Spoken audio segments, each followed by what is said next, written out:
My daily life in a TV series. This video is purely for entertainment and does not infringe on copyrights or laws. The rights to the novel and image belong to the original author. We do not claim ownership. Don't like waiting and want to listen to this fanfic in full now? Subscribe to our Patreon, where you'll find the best fanfics. Chapter 301. Welcome to the competition. Medical center. Restaurant. Adam's straightforwardness made the two sisters smell the smell of plastic. The scene became quiet for a while. Everyone lowered their heads to eat. Adam twitched his lips and sighed that maybe he shouldn't be so straightforward. Only those who see through things but don't say them out loud are good friends. Puff. At this time, the sissy fat boy George came over and sat down on the chair. The sound he made in this awkward silence was particularly harsh. "George, what's wrong?" Fierce Liz was the first to express concern. "Tony is dead." George's eyes were red and he said in a daze, "Dr. Burke asked me to inform Gloria of the news. Gloria didn't listen to my comfort at all and asked me to leave directly. That look." Speaking of this, the sentimental sissy fat boy choked up a little. "Remember this lesson." Adam sighed. "This is the consequence of having too much emotional contact with patients and giving them hope against common sense." In less than 2 days, the sissy little fat boy has begun to call the patient and his wife by their names affectionately, and because she is worried, he made promises, acting like they are good friends. This is obviously over the line. If everyone treats patients as friends like him, the profession of doctor would have disappeared long ago. After all, humans cannot endure the continuous flow of death. And in hospitals, birth, aging, illness and death are played out every day. People who are too emotional can't hold on. Thinking of this, Adam looked at the sissy little fat boy with pity. He had just been in the hospital for less than 2 days, first offended the attending doctor, and then encountered this kind of thing. If he didn't have enough luck, Adam seriously didn't think he could go on. The patient's family just asked you to go away, not to sue you, right? Christina asked. Everyone looked at her in unison, and George's eyes were particularly sad and angry. "What's wrong?" Christina tilted her head and said, "In this case, if you encounter a patient's family with poor quality, do you think they won't sue you? After all, it was your guarantee that made them decide to do the operation. George is already like this. You are too cold-blooded." The aura of the cruel Leeds Virgin Mary shone brightly. Christina's focus is not wrong. Adam couldn't help but retort, "Compared to sadness, I also think George should focus on more realistic issues. Otherwise all he has is sadness." "George?" Meredith also looked at the sissy fat boy with concern. "It shouldn't be." George began to worry about what he said, and for a while he suppressed his sadness. The accidental death of patient Tony is still not as good as his medical career. After all, one was less than 2 days, and the other took a long 8 years. "Pray." Adam shook his head and said, "This kind of thing depends on God's will. Don't think that the patient's family just asked George to go away and didn't mean to pursue it. But this is just for now. People's thoughts change every moment. After returning, they may change their minds after being told by others. Good intentions lead to bad consequences, which is very common among interns who have just started their careers and have not yet grown into experienced doctors. This is also the reason why the hospital sent a bald legal advisor to repeatedly emphasize some common precautions on the first day of employment. Unfortunately, young people are full of vigor and vitality, and often they just let things go in one ear and out the other, and never turn back until they hit the wall. And many times, a single hit can kill someone. Everyone was in a bad mood, and George's experience made them more or less empathize. Doctors are supposed to save lives and heal the wounded, but there are too many traps in the process. Not only do they have to fight death, but they also have to fight the devil in human nature. They may not make such a low-level mistake as George, but no one can guarantee that they will not encounter this hurdle. The same is true for Adam. The only thing to be thankful for is that he is a billionaire, and his wealth is still growing rapidly. In this country where money is king, his ability to protect himself is far superior to other doctors. After a tasteless midnight snack, everyone left the restaurant and began the last period of the first 48-hour shift. Nurse's station. "He's still short of breath. Have you seen the arterial blood gas analysis or chest X-ray?" The chief surgeon, Richard, was making rounds and found that the patient Alex was managing had not improved at all. He asked the nurse to call Alex over. "Yes, I have seen it." Alex was panicking, but he had a charming smile on his face, very confident. "What's the conclusion?" the chief surgeon asked. "I was in charge of many patients last night." Alex's smile froze. He was half-baked and had no idea what the conclusion was. "Tell me the common causes of postoperative fever." The chief surgeon's face darkened. "Don't flip through the books, think with your brain. These should be remembered firmly in your mind." Having been in the hospital for a lifetime, he saw through the superficial rottenness of people like Alex at a glance. Seeing that the other party dared to make excuses, he simply didn't give him any face and spoke directly. "Can anyone tell me the common causes of postoperative fever?" The interns present began to flip through their little notebooks subconsciously. "Pneumonia, urethritis," Adam and Christina shouted in unison. The two looked at each other. Adam smiled, and motioned to Christina to speak. He had already shown off too much in the first shift, so he should leave some opportunities for his colleagues. First of all, Christina could barely be considered a friend. Secondly, this was not an operation. Pneumonia, urethritis, wound infection, thrombosis, pharmacological effects, 5 Ws. Christina was about to continue, but Meredith's unique voice sounded. "The most likely possibility is septalitis or inflammation, which is generally diagnosed as inflammation, especially when there is no time for testing." Alex's face was ugly. He didn't know that others seemed to know everything. Under the watchful eyes of the public, he could no longer keep the smirk on his face. Adam and the old nurse who was scolded by Alex looked at each other and smiled at each other. In the hospital, most of the time, yes is yes, no is no. One incident can expose everything, and it is clear at a glance, and you can't hide it even if you want to. As for the fact that he was able to stay in the hospital with his connections after everyone knew that he was not good enough, that was another matter. "What do you think the patient in bed 4B is like?" the chief surgeon asked, wanting to make her famous when he saw that she was his good friend's daughter. "The 4th W, thrombosis." Meredith lived up to his expectations and had a solid foundation. "She is likely to have pulmonary embolism." "How can it be confirmed?" A hint of smile appeared in the chief surgeon's eyes. Meredith paused and was organizing his words when Christina's voice sounded. "Spiral cord, lung ventilation scan, oxygen consumption, heparin dosage, and inferior vena cava filter results. TSK." TSK. Adam was amazed in his heart, and his eyes swept back and forth between the two sisters. The smell of plastic was too pungent. The chief of surgery twitched his lips, glanced at the expressionless Christina, turned his head and told Alex, who looked grim, "Do the examination as she said, and then tell the resident doctor who is taking care of you that you don't need to take care of this patient," I said. After that, he walked to Meredith and patted her shoulder. "I see the shadow of your mother in you. Welcome to the competition." After the chief of surgery left, "Welcome to the competition," Christina said coldly and left. Adam smiled at Meredith, who had a complicated expression.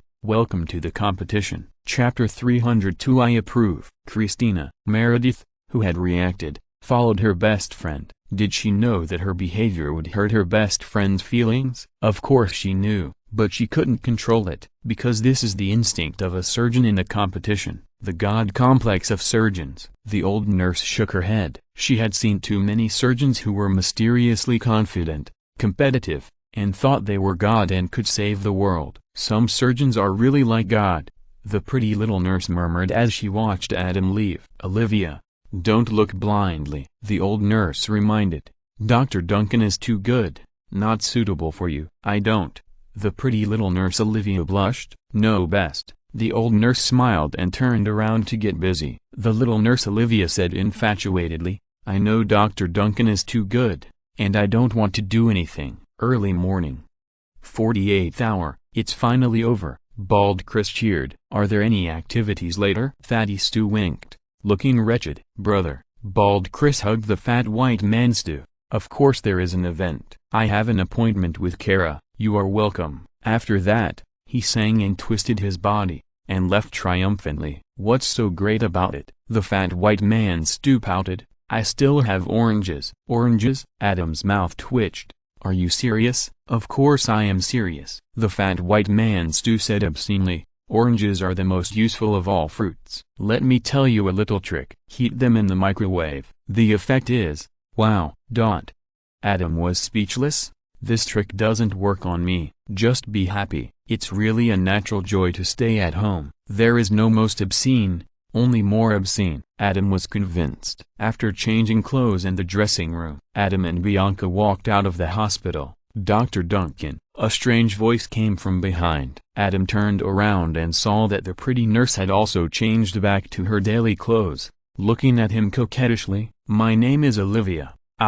"Hello, Olivia. Just call me Adam." Adam smiled brightly. Bianca pouted beside her. "Adam." The young nurse Olivia was very excited and mustered up the courage to say, "I know a cafe with very good coffee. Do you want to go for a drink together? We just finished our first 48-hour shift. Let's do it next time." Adam declined. "Oh, sorry," the young nurse Olivia said ashamedly. "I forgot." After a few more words, she walked away quickly. "You don't really think she wants to have coffee with you?" Bianca complained. "I know." Adam smiled and said, "But I don't have that intention towards her." "Really?" Bianca was surprised and said, "She's pretty and proactive. Aren't you tempted at all?" "Not at all." Adam shook his head and said, "In fact, I don't have close contact with my colleagues in the hospital. I suggest you do the same." "Why?" Bianca was puzzled. Adam mentioned the malicious intentions of American TV writers towards medical workers,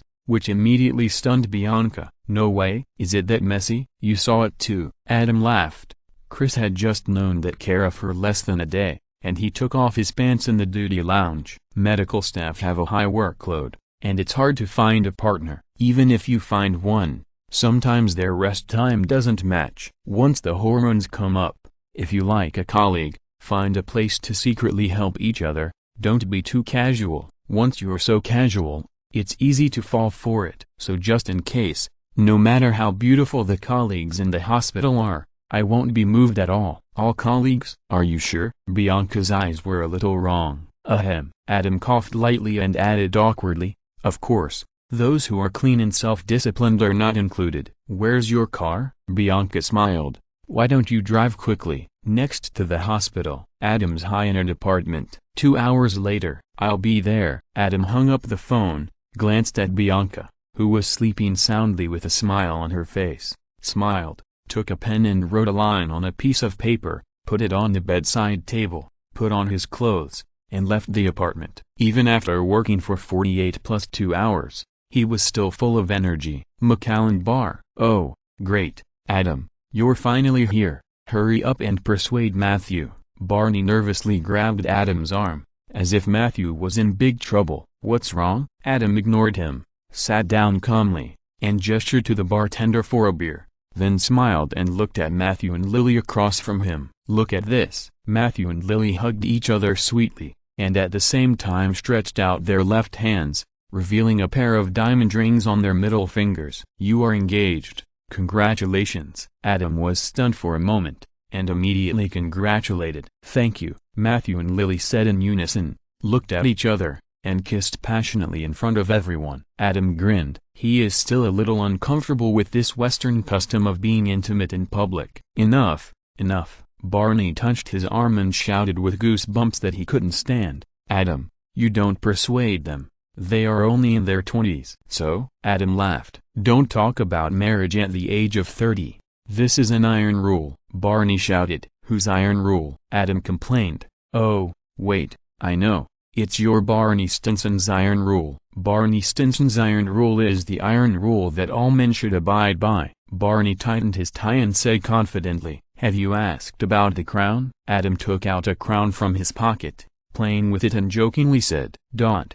Barney's smile froze. This was the crown he lost to Adam before, and he didn't expect Adam to carry it with him. "Ha ha, he didn't ask." Matthew and Lily separated and laughed. "The one with the crown is the king, representing all men, and what he says is the iron rule that all men should abide by." "I'll ask." Ted's eyes were full of blessings, and he saw this and said, "Your Majesty, do you approve Matthew's engagement before he turns 30, as long as they are adults?"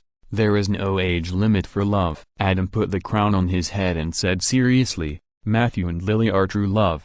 I approve it. Thank you, Your Majesty. Matthew and Lily cheered. Come on, Barney shouted helplessly. The last legendary bet with Adam made him feel pain and happiness. The pain, of course, needs no further explanation. Not only was he crushed by Adam throughout the whole process at 0:30, but he also admitted defeat in public and held it in for a whole month. When he went to relax afterwards, he also encountered unprecedented humiliation, facing those acquaintances who regarded him as a philanthropist who worked to earn money to go to school. Happiness, because this bet was too much for his temper. Therefore, he had mixed feelings about Adam. I want to be close and have a legendary relationship with him, but I don't dare to do what I did to Ted. I don't care whether Ted likes it or not. I just do it first and then ask for his permission. I feel a little more restrained. P.S. Thank you for the reward from Kang's moment. Chapter 303. Listen to him. He is a doctor. Macallan Bar. Oh, my God. Time has passed so fast. Matthew and Lily are actually engaged. Ted looked at Matthew and Lily's affectionate look, his eyes full of emotion and impulse. I've decided. No, Adam and Barney shouted in unison. Well, great minds think alike. Barney looked at Adam proudly, with an expression as if he was looking at a brother with the same ideals. I haven't even said it yet, and you guys are denying it? Ted said dissatisfiedly. You don't know why Barney likes to hang out at weddings so much, do you? Adam asked back. To pick up bridesmaids. Ted was puzzled. But what does this have to do with denying the decision I haven't said yet? It has a big relationship, Adam teased. At the wedding, bridesmaids are affected by the happy and romantic atmosphere and are more likely to suffer from Barney's poisonous hands. Now the romantic atmosphere of Matthew and Lily's engagement will also affect you, so don't make any decisions at this time. Barney was not ashamed, but proud, nodded and smiled, deeply agreeing. You equate me with a bridesmaid? Ted's mouth twitched. Oh, Ted, in terms of romance and sensibility, you are no different from the bridesmaid, and you are even the best among them, so you are more affected than them, Adam said seriously. If you don't believe me, ask Lily and the others. No. Ted glanced at Lily and saw her tilting her head and smiling, then looked at Matthew who was shrugging and smiling, and shouted in disbelief. I can't believe that you actually think of me like this. There's nothing wrong with romance and sensibility, it's your advantage, Lily explained. Compared to the steel straight man, many girls dream of boys like you. Not only girls, Adam teased. Well said, give me a high five. Barney laughed and stretched out his palm to celebrate with Adam. Adam noticed Barney's expectation, and thought that he had been very honest recently. At least he had never deliberately distorted his words and did anything excessive, so he smiled and high-fived him to celebrate. Hey, brother, what decision are you going to make? Matthew was Ted's best friend after all. Seeing that Ted was a little depressed, he couldn't help but ask. You and Lily are engaged now. From now on, it will be Matthew, Lily and me, and it will become Matthew, Lily and me. Ted looked at his old friend with gratitude. After all, his old friend would be sympathetic. The decision he had just made came to his mind again and he said, I'm tired of this kind of life now. I'm going to start looking for my true love. The same sentence, the pause in the tone, represents different meanings. No, Barney exploded when he heard it. Ted is crazy. Call 911. See, typical bridesmaid impulse. Adam shrugged. Ted, the relationship between the three of us will never change. It will always be Matthew, Lily and Ted. Matthew comforted. I know, Ted said insincerely.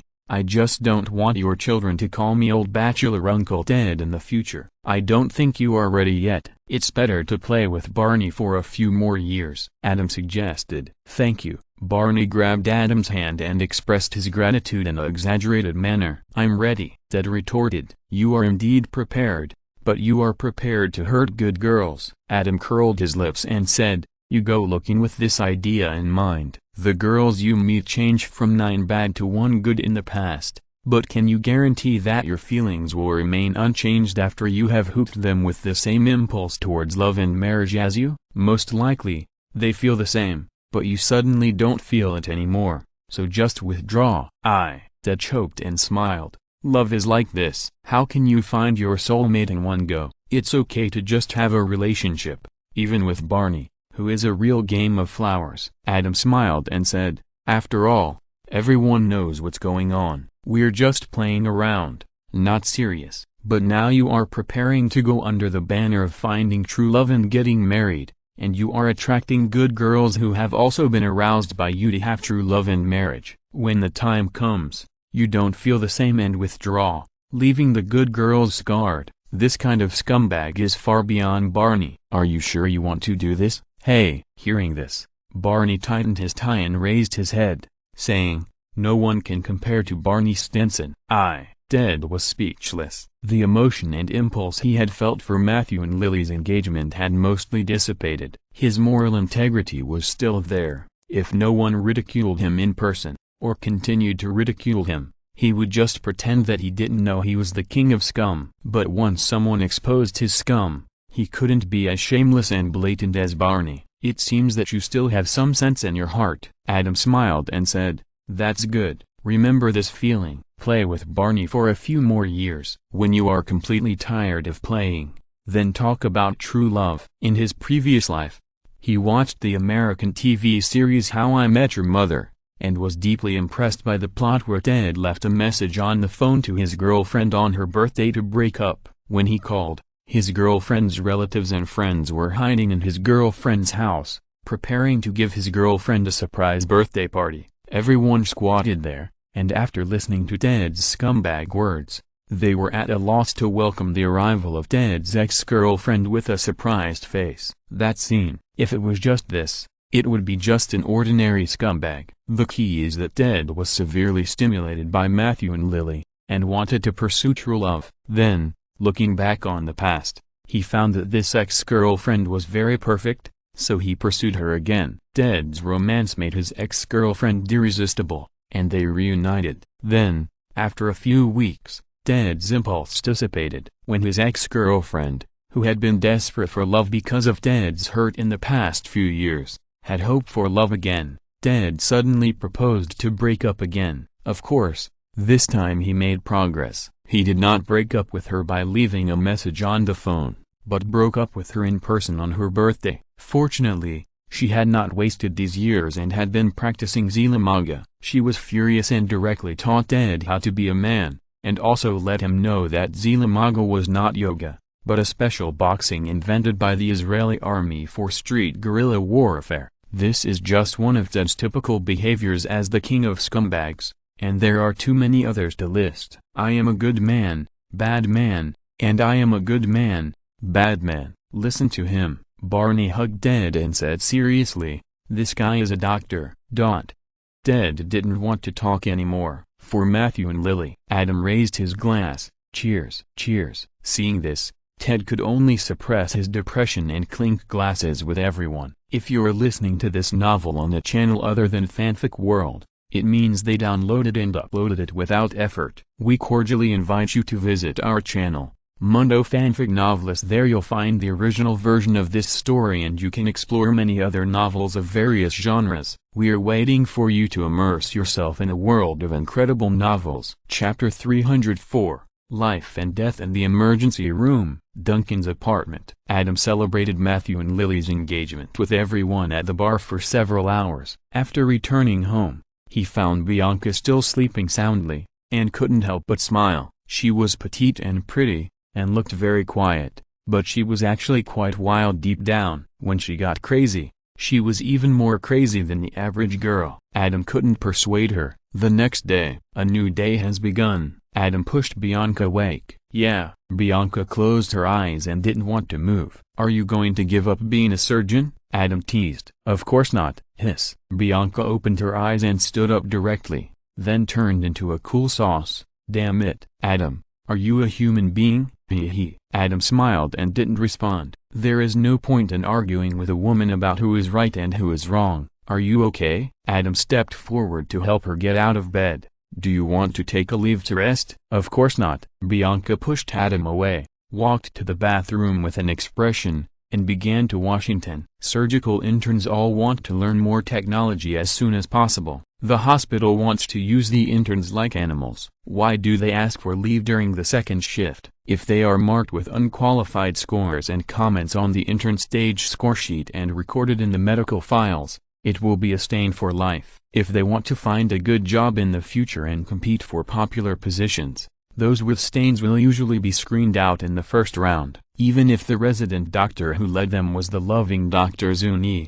Bianca didn't want to take the risk. After all, she was hooking up with Duncan. God knows whether Juno would be smiling on the surface but MP in her heart and secretly make things difficult for her. As a woman, she knows Adam's charm and temptation best. Juno is just a single female doctor who is a few years older than them. If she said she had no feelings for Adam, she would be the first to disbelieve it. Medical Center. The second shift officially began. This time, unlike the first 48-hour show of force, it only takes about 14 hours, which is 796, that is, 7 a.m. to 9 p.m., 6 days a week. Adam drove Bianca and just parked the car when they heard the humming sound of a motorcycle. A man wearing a helmet and a leather jacket stopped next to Adam's parking space. The helmet opened, revealing Christina's old lady face. "Good morning, you guys?" Christina's gossiping eyes swept back and forth between Adam and Bianca.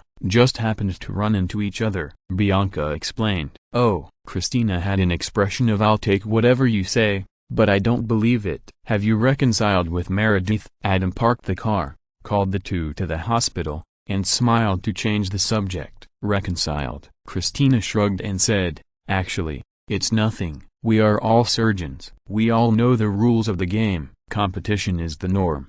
If you are not used to this atmosphere, just leave early." "You are still aware?" Adam nodded and praised. "I remember. Next time I encounter that kind of situation, I will answer directly."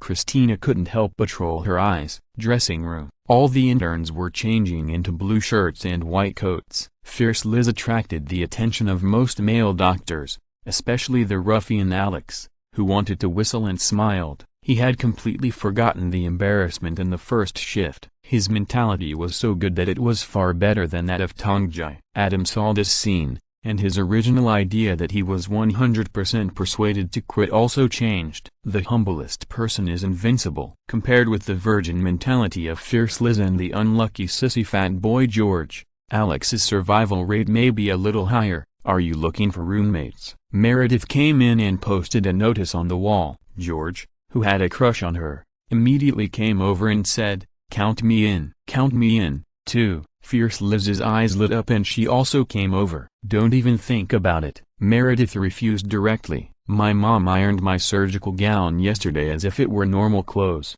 George requested, "I don't want to live with my parents anymore. I have to find a place to live. Let me move in. I can cook and I'm very clean." Fierce Liz promotes herself. "We spend 100 hours a week together. That's enough." Meredith firmly refused. "I just want to find two strangers to be roommates. We don't have to chat or show each other kindness." "How about counting me in?" Alex smiled evilly. "We don't have to chat or show each other kindness. You can do whatever you want. I want you to stay away from me." Meredith slammed the cabinet door in disgust and left the dressing room. Alex shrugged indifferently. Green Clinic. "Adam, you go to the emergency room today." "Chris, you go to the trauma department." "Bianca, you go tell the patient the test results." "Stu, you go to suture." Sydney began to assign tasks. "Yes." Everyone agreed and dispersed. Emergency room. Beep, beep. As soon as the pager rang, Adam rushed to the ward indicated in the pager as fast as he could. "I'm Dr. Duncan, in charge of this rescue." "What's the patient's condition?" Adam rushed to the ward, observing the patient's condition while asking the emergency personnel who followed him. 57-year-old male, cardiac arrest. The emergency personnel introduced. "Prepare the defibrillator. Charge it to 200 joules. Adam took the defibrillator without hesitation and told the nurse to charge it. "It's already charged." The nurse replied. "Clear." Adam reminded, and seeing that no one was touching the patient anymore, he decisively pressed the defibrillator on the patient's chest and gave him an electric shock. "Ah!" The patient in cardiac arrest screamed and woke up from a coma. "The heartbeat has resumed," the nurse reminded, looking at Adam with admiration. They knew the performance of the rookie doctor best. If it were other interns, they would probably be at a loss, standing aside, watching them perform first aid, and they would never be as bold and skilled as Adam. Adam glanced at the data on the instrument, put down the defibrillator, and smiled with satisfaction. Because the system panel showed a plus 0.01 prompt, he saved a life so easily. No wonder someone likes to work in the emergency department. This kind of life and death speed is too exciting. Compared with surgical operations that take hours, emergency departments that decide a person's life or death in a few minutes or even seconds seem to be more suitable for people like Adam who rely on saving people to increase their lifespan. However, Adam just thought about it and did not regret his choice to become a surgeon, because there are not many good things like saving a life with an electric shock. After all, the probability of such a situation occurring within the radiation range of the hospital is really limited. Once a surgeon becomes famous, he can attract patients from all over the world who are on the verge of life and death. At that time, he can do as many surgeries as he wants. The efficiency,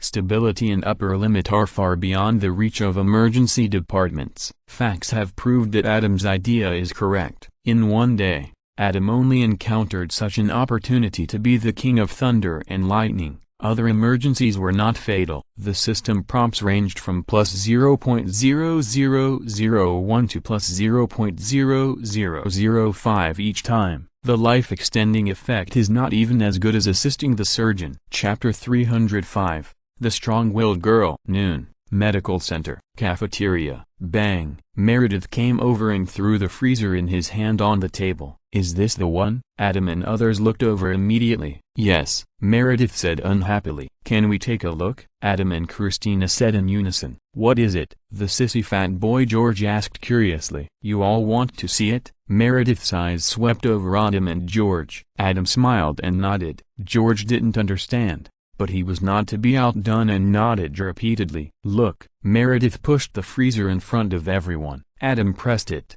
opened it, looked at it for a few times, and was amazed. George came over and saw a small ball of indescribable things inside. What is this? George asked curiously. A broken fifth limb. Adam laughed. Puff. George almost sprayed, covered his mouth and coughed continuously. Why didn't you say it earlier, sissy? Christina looked at him with contempt and reached out to close the freezer. What a strong-willed girl. Adam sighed. If there were more girls like this, there would definitely be fewer rapists. Christina agreed. The shoes she wore were the same as mine. Meredith murmured absent-mindedly. Americans are generally interested in mysticism. After all, belief in God is the mainstream. The shoes Meredith wore today were found in her shoe cabinet. She hadn't worn them for a long time, but she wore them today for some reason. They were exactly the same as the shoes worn by the strong-willed girl, which made her have a lot of connections with this strong-willed girl that were different from ordinary doctors and patients. She invested more emotionally. In the morning, rescuers pushed a girl who was in a serious coma and covered in injuries into the hospital. Meredith was the first doctor to contact her, so naturally he became her doctor. In the operating room, when Dr. Burke was operating on her, he found something in her mouth. He took it out and couldn't tell what it was for a while, but Meredith recognized it at a glance and said it out. A picture immediately appeared in front of everyone's eyes. A girl was beaten by a brute and was covered in blood. When the brute thought she was powerless to resist the violence, the strong-willed girl bit off the hateful fifth limb. Dr. Burke, who was holding the broken fifth limb and looking at it, subconsciously threw it in the clamp into the container. It was not because he was unprofessional, but because of the instinctive discomfort of men. Then, because of the provisions of the evidence supervision chain, Meredith, as a collector, had to carry it with him before the police arrived. And with the efficiency of the police, Meredith had to wait and attract attention wherever he went. This kind of thing had spread in the hospital as soon as possible, and even the entire New York hospital knew about it at this time, because Dr. Burke and his team notified other hospitals and asked them to keep an eye on the brute who must be seriously injured. Damn brute, the cruel Liz cursed. I hope he will be found later, Bianca said coldly.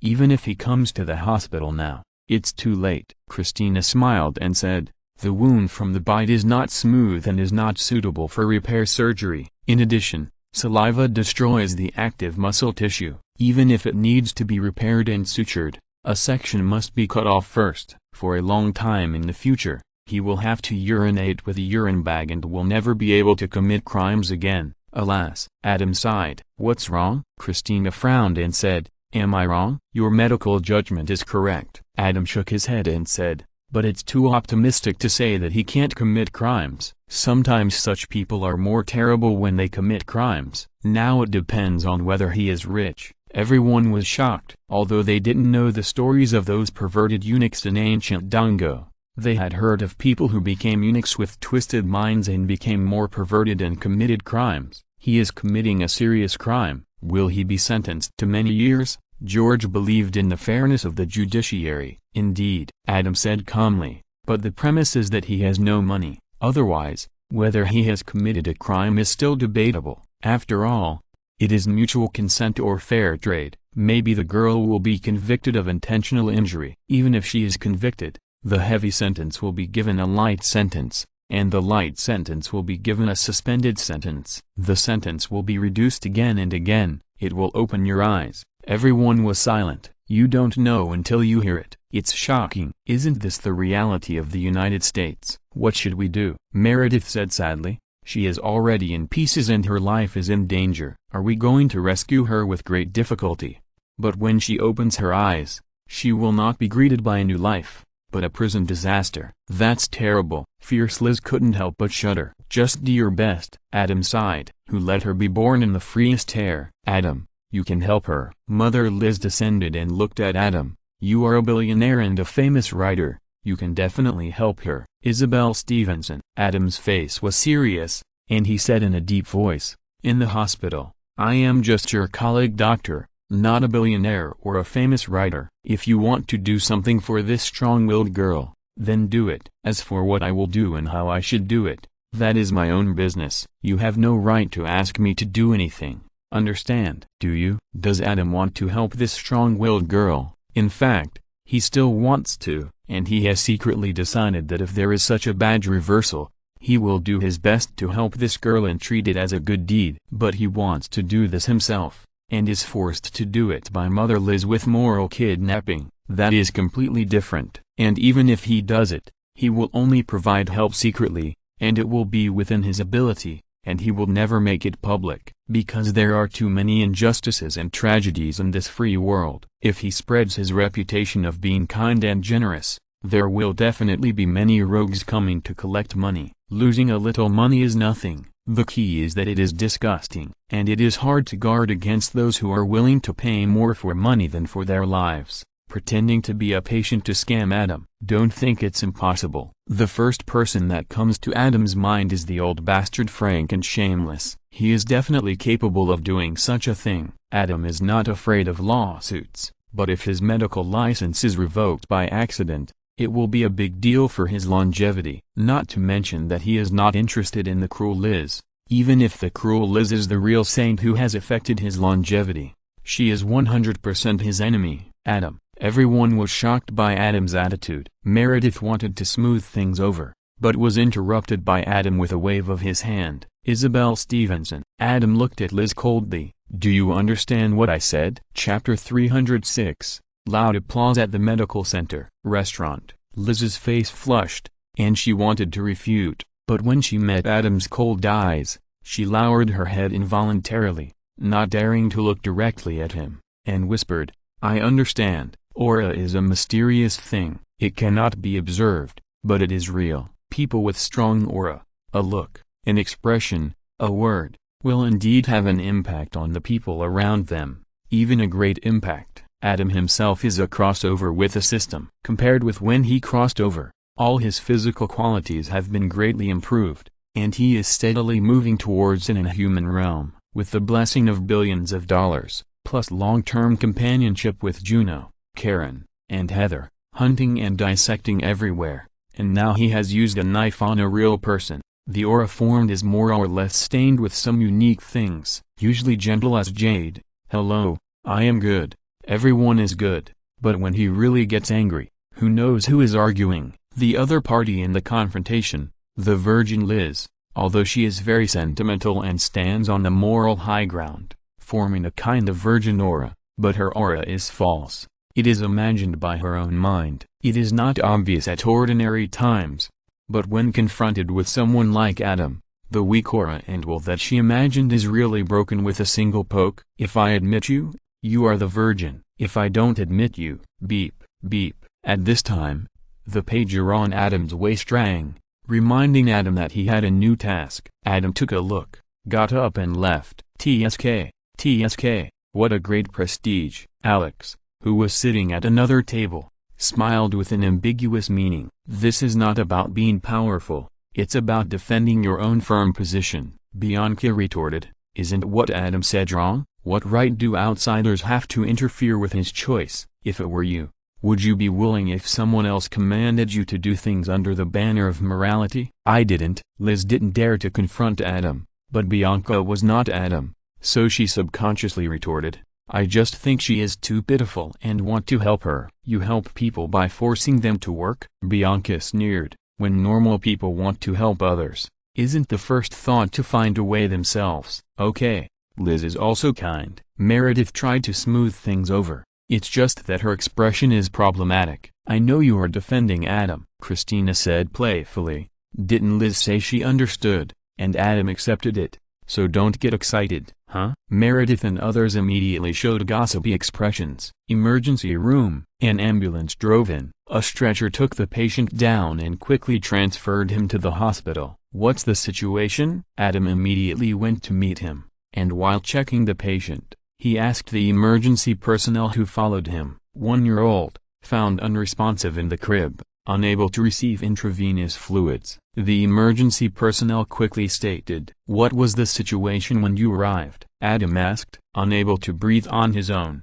Cyanosis, pulse 200, very weak. The emergency personnel reported the data very skillfully. Call Dr. Louis. Adam routinely reminded the nurse. As an intern, when something happens, you must first notify the superior resident doctor, and perform rescue under the guidance of the resident doctor. Only when the situation is critical and the resident doctor does not arrive in time can you perform rescue on your own. This is the standard procedure. The resident doctor in the emergency room is Dr. Susan Louis, a senior resident doctor. Now Adam has been temporarily assigned to the emergency room by Zuni, and he is following her. I have called them, the nurse replied. Adam nodded and continued to ask the anxious young parents of the little patient. Have you been sick recently? No. Have you taken medicine recently? No. Have you had any trauma recently? None. As they were talking, everyone pushed the trolley to the ward. Adam held a stethoscope to listen to the heart. The nurse connected the instrument to the baby according to the procedure and reported in real time. See if you can find a vein. I can't get it in. Sinus heartbeat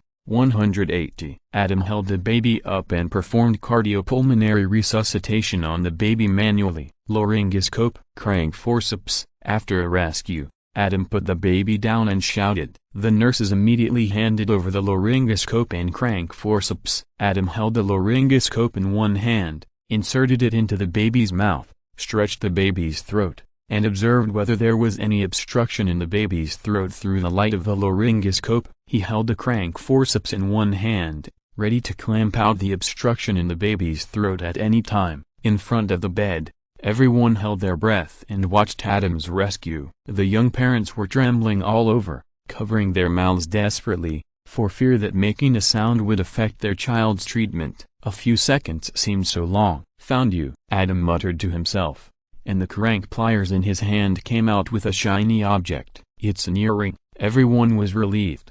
The most fearful thing was not finding the cause of the disease. Ventilate her, Adam ordered. The nurse took action immediately. What's the blood sugar? 20. I want an 18-gauge spinal puncture needle. Insert it through the interosseous muscle, and prepare glucose. The glucose infusion is ready. Adam picked up the stethoscope and pressed it on the baby's chest again. It's okay. Adam signaled the nurse to stop ventilating. Wow! A loud baby cry sounded in the ward. Woo! The trembling young parents cried out together. Go for blood gas analysis, chest x-ray, blood routine, and 7 biochemical tests. After Adam instructed the nurse, He waved to the sobbing and trembling young parents and smiled. "She will get better, you can come and see her." "Thank you, thank you." The young parents walked to the bedside, looked at the child who had returned to normal, and kept thanking him. Adam saw Susan Lewis, an emergency resident, standing at the door, and hurried over to report the situation. "You did a great job. You saved her." Susan looked at Adam with admiration and clapped her hands. Clap, clap, clap. First she did it alone, and then the nurses present also clapped. Those who are capable of emergency are experienced nurses. In the emergency room, they often help and even teach interns what to do. It is normal to see Bambi with a blank face and a loss. Where have they seen such a sharp intern? They secretly compared in their hearts. Dr. Duncan's calmness, not to mention the interns, even Dr. Susan Lewis, a senior resident in the emergency room, would not necessarily do better than Adam. In a place like the hospital where professional skills are most important, the charm of technical authority is very great.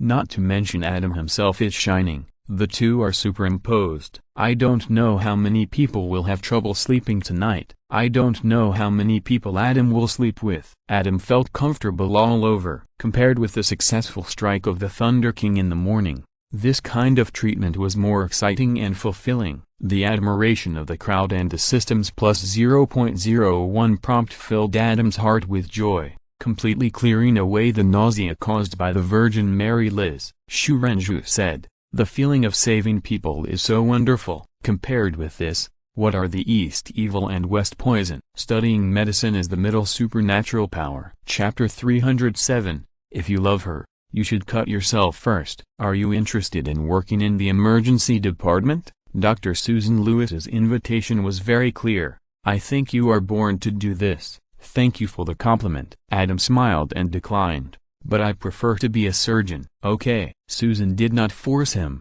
and stopped there. In the hospital's contempt chain, surgeons are at the top, while emergency doctors are at the bottom. The best talents naturally run to the top. There is no way. The emergency department has relatively low income, busy work, and high pressure. The mortality rate of patients handled is the highest among all departments, because many patients are already beyond rescue when they are sent here. In this atmosphere, the probability of emergency doctors having a mental breakdown is very high. Adam has heard that the previous attending physician of the emergency room of the medical center was still leading his doctors and nurses to rescue patients the moment before, and the next moment he was stunned and began to take off his clothes without saying a word, walked out of the hospital naked, and disappeared without a trace. It is said that everyone was stunned at the time, watching the whole process without any emergency response. In the afternoon, Adam came to the nurse's station to get the medical records and met Meredith,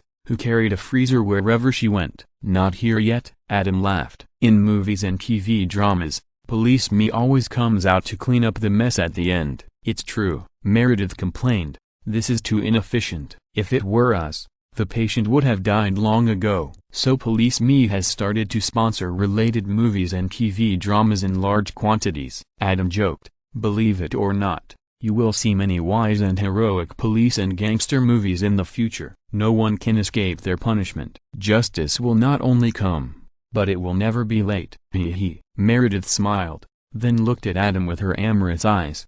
"Liz didn't mean it. Don't be angry with her." "Whether it was intentional or not, it doesn't matter," Adam said lightly, "as long as the target is not me." "I can't believe it." Meredith looked straight at Adam, and said strangely, "You have this attitude towards a beauty like Liz. Ordinary men can't be so cruel." "That's why she is childish." Adam sneered. "I'm not her father, Dad." Meredith looked strange. "Why did you mention being her father?" "Isn't the normal relationship between a boyfriend and girlfriend a boyfriend?" Ahem. Adam coughed lightly, raised the medical record book in his hand, and said hello and prepared to leave. "I have patients to see. I'm leaving first." "Oh, my God." Meredith did not respond, but looked behind Adam, exclaimed, grabbed the freezer and ran out. "Damn." Adam looked over and saw a car parked diagonally at the hospital gate. A man with blood all over his lower body got out of the car and staggered towards the hospital. "Call security," Adam said and hurried over. "This guy is probably the strong criminal. He waited until now to come to the hospital, and he is also a ruthless person." Everyone put the strong criminal on the trolley and pushed him into the operating room. The security guards who came over handcuffed him just in case. Because he was related to the strong girl and Meredith was the first to come into contact with him, the operation was taken over by NQI. Their chief physician, Dr. Burke, was performing another operation. After being notified and allowed, resident Dr. NQI performed this operation. Adam and Meredith were in the same group, so they should have been able to enter the operating room together, but NQI only asked Meredith to prepare, and did not mention Adam. Dr. Bailey, I want to participate in this operation. The operation was not a quick answer question, and Adam would not miss any opportunity. Sorry, there is no room in the operating room. NQI refused without hesitation. Adam frowned. This reason was perfunctory and powerful enough. The operating room can be large or small. In addition to the surgeon, there are also anesthesiologists, instrument nurses and others. If it is a teaching hospital, there are also interns allowed by the surgeon to follow in and learn, do hook sutures and so on, and learn by practice to gain experience. Meredith was in this situation, and Adam also asked for this. If the operating room is small, so many people are crowded together, so there must be a limit on the number of people. But the operating room number 2 that NQI and the others entered was a large operating room with enough space. Not to mention adding Adam, even if there were more people, there would be no problem at all. Such an operating room was originally prepared for large-scale operations that require cooperation from various departments. It would be a waste of talent to repair a fifth limb now, so how could there be no space? But since NQI said so, Adam couldn't say anything else. After all, she was the surgeon, and it was her freedom to choose. If she said there was no space, even if it was an open-air square, she would still complain that her loud breathing would affect her operation. And even if he reluctantly went in, without her permission, Adam could only stand in the distance and watch stupidly, not to mention doing anything, and he had no vision for the operation. Seeing Meredith follow in with the freezer, Adam turned and left. Obviously, not everyone has a blind liking for Adam. When meeting someone like NQI's Dr. Miranda Bailey who has no appearance and doesn't care about appearance, no matter how charming he is, it's useless. Although Adam was a little unhappy, he quickly cut off this negative emotion. He is not Franklin. How could everyone like him? If he was so confident, he should be worried. Emergency room. Dr. Duncan, can you ask the nurse to leave? A shy young man in a separate ward said uncomfortably. Okay. Adam understood and winked at the nurse. After the nurse left,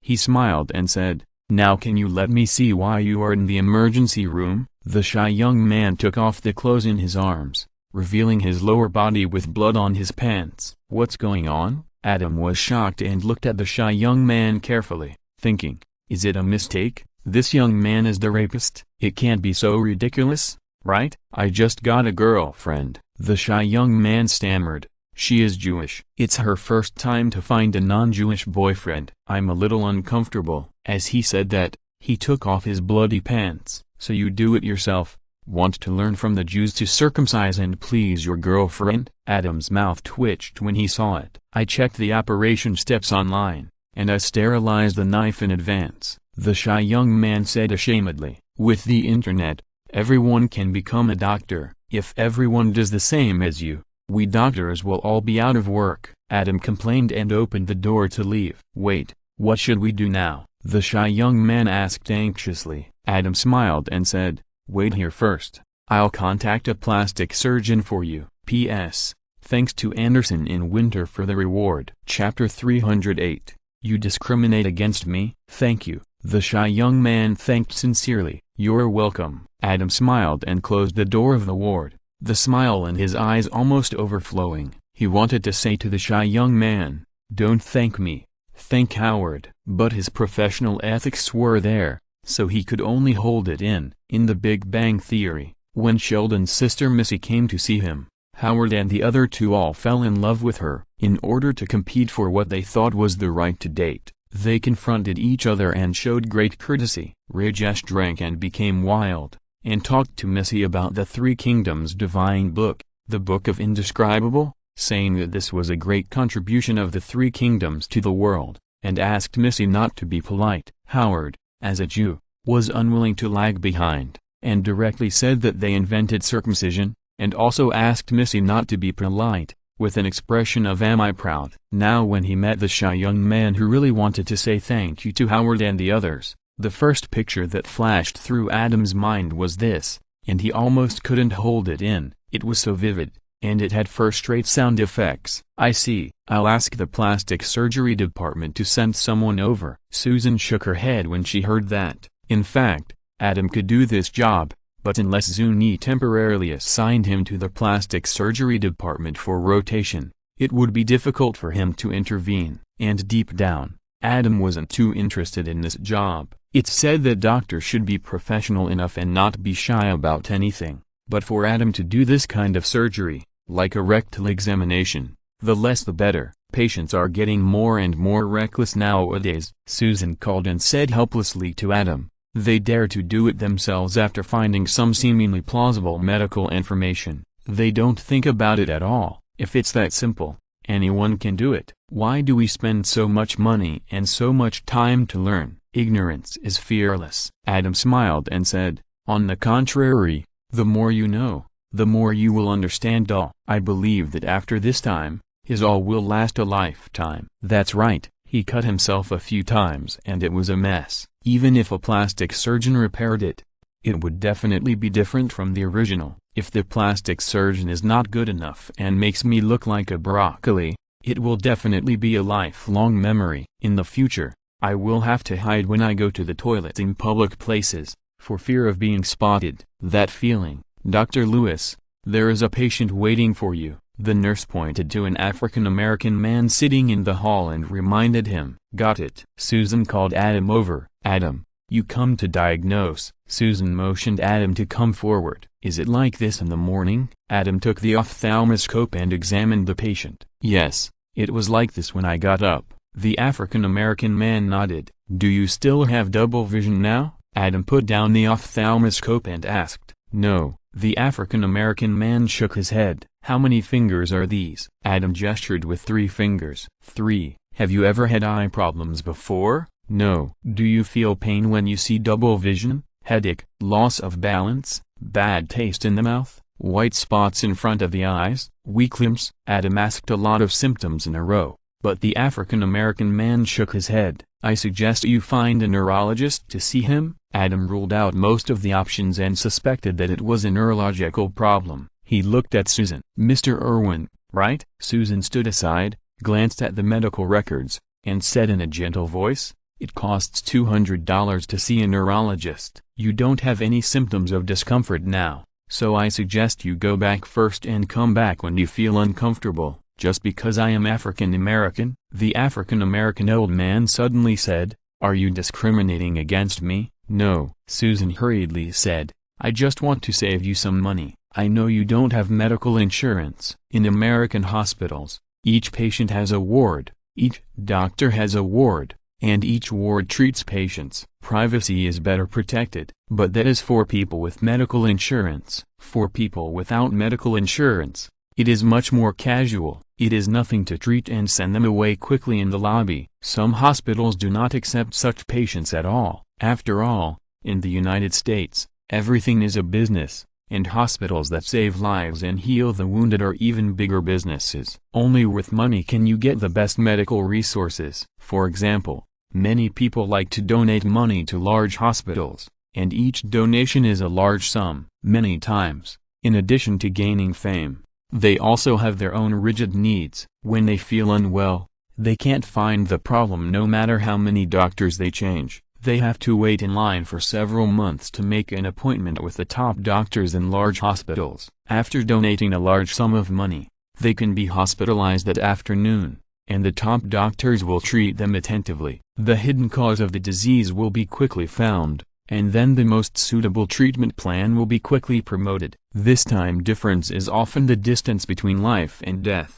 The specific process of quantifying it in money has been calculated by the hospital in advance very professionally. You just need to pay the money. If I were not African, you wouldn't say that, the African old man said coldly. Dr. Lewis, why don't you arrange a neurological consultation for him? The cause, temporary double vision? Adam interrupted. Okay. Susan's eyes were full of helplessness. She told the nurse and turned away. Remember to bill him, Adam reminded the nurse in a low voice. I know. The nurse gave a knowing look. Normal people would not like this kind of dog-biting Lou Dongbin's style of not knowing the good heart. You know, Susan's behavior is not welcomed by the hospital. Hospitals are open to make money, no matter if you have symptoms or not.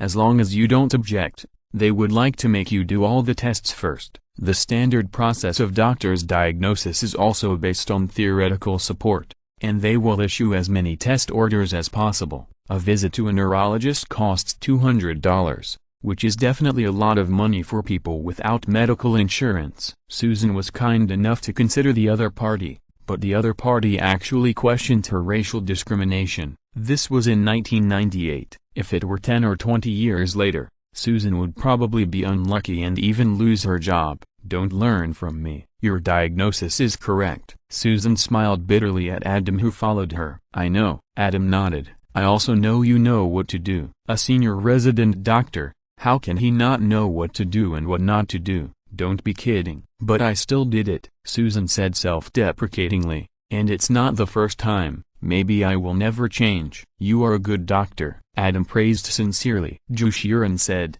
knowing the world but not being worldly is the kindest and mature. Susan is obviously such a mature and kind doctor. For people like the African-American elderly, Adam can't do it, nor is he willing to do it, but it doesn't prevent Adam from admiring good doctors like Susan. P.S. Thanks to and Dem for the rewards. Chapter 309, Women's Fate. Thank you. Susan felt Adam's sincerity and smiled with relief. The two looked at each other naturally. Susan couldn't look away for a while. She had done this thankless task silently many times. It was impossible for her to say that she was not depressed at all. Now she met Adam, such a confident, and the key is that he is so handsome and charming. In addition, because she was too busy with work, she had forgotten whether she had broken up with her boyfriend, and she didn't even remember what her boyfriend looked like. For a while, she was a little obsessed. Adam paused and looked away immediately. According to Rajesh's theory,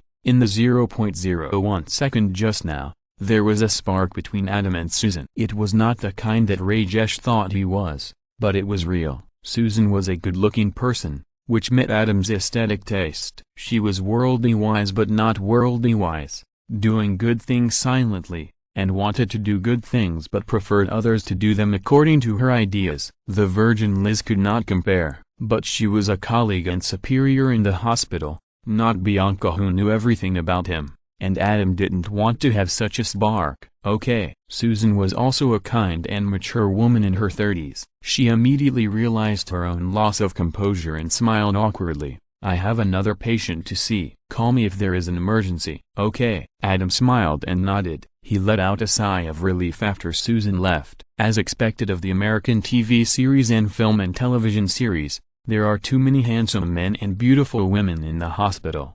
If you are not careful, there is a risk of accidental discharge. This also strengthened his determination to try not to get close to the beautiful female colleagues in the hospital. You know, people have the nature of pursuing beauty. Men and women are the same. He is not the only handsome guy in the hospital, but there is only one handsome guy like him who is so self-disciplined. It is better not to be a fellow traveler. Adam, the wretched white fat man Stu, came over and winked. I heard that you saw the self-circumcised god first. There are really no secrets in the hospital. In this short period of time, such explosive news has spread throughout the hospital. That is, now, if it were Adam's previous life, it might have become a hot topic, or even become a new topic of you dare to say you love me when you can't even cut yourself. If the shy young man knew this, he probably wouldn't have endured it for so long and so hard. And he wouldn't have taken off his pants until Adam came over and asked the nurse to leave. Are you interested in this too? Adam teased.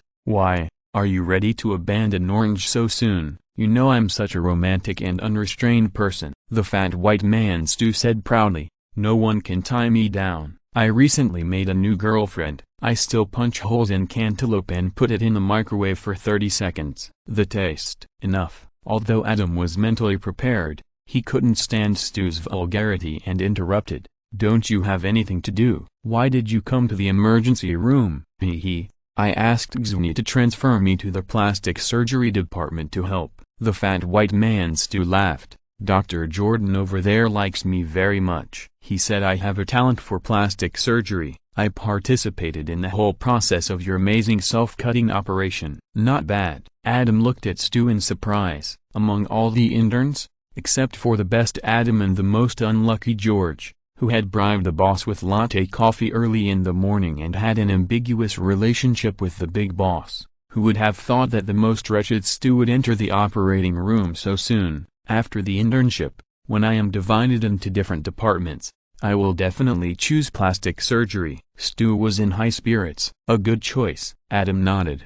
The work is not hard and the income is high. The key is that you like it. The most important thing is that I like it, Stu said excitedly. Adam, think about it. Once you become a famous doctor in plastic surgery, how many beauties will come to let me touch you? And even then I can go to Hollywood and open a plastic surgery clinic in Beverly Hills to specialize in receiving Hollywood actresses. That taste. I didn't hear anything. Adam's mouth twitched, and he was too lazy to care about the wretched Stu. Whoever encounters such a plastic surgeon in the future will be unlucky. It's too lube, isn't it? Dr. O'Malley, follow me. The nurse called George, a sissy little fat boy who was also assigned to the emergency room. Okay. Seeing this, George showed his warmest smile and followed the nurse to the ward. What kind of patient? Is it a cardiac arrest that needs electric shock? Or is it a baby who swallowed something and blocked his throat and can't breathe? You also know the outstanding performance of Dr. Duncan. The nurse glanced at him and said playfully,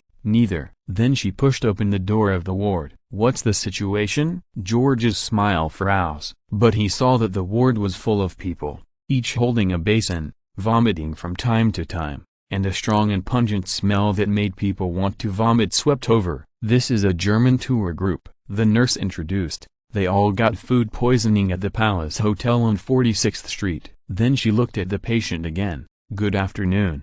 This is Dr. O'Malley. He will be in charge of your condition. You can ask him if you have any questions. Good afternoon, Dr. O'Malley. Ugh. Someone greeted him, but then started to vomit again. George froze there, forcing a smile, but it was cold. Don't worry, Bambi, it's easy. The nurse thought that this was how an intern should behave. Dr. Duncan was indeed different. She smiled and said, you just need to do a rectal examination on them and collect their feces. Everyone? George's face turned green, especially when he saw some big-armed and thick-waisted female men with round thighs that were thicker than his waist. He felt bad. Everyone. The nurse looked at him sympathetically. I saw Dr. Duncan was also at the nurse's station just now. Can I ask him to come over to help? George forced a smile. I'll try, but you'd better start first. The patient's condition can't wait, the nurse reminded. Okay. George made a bitter face,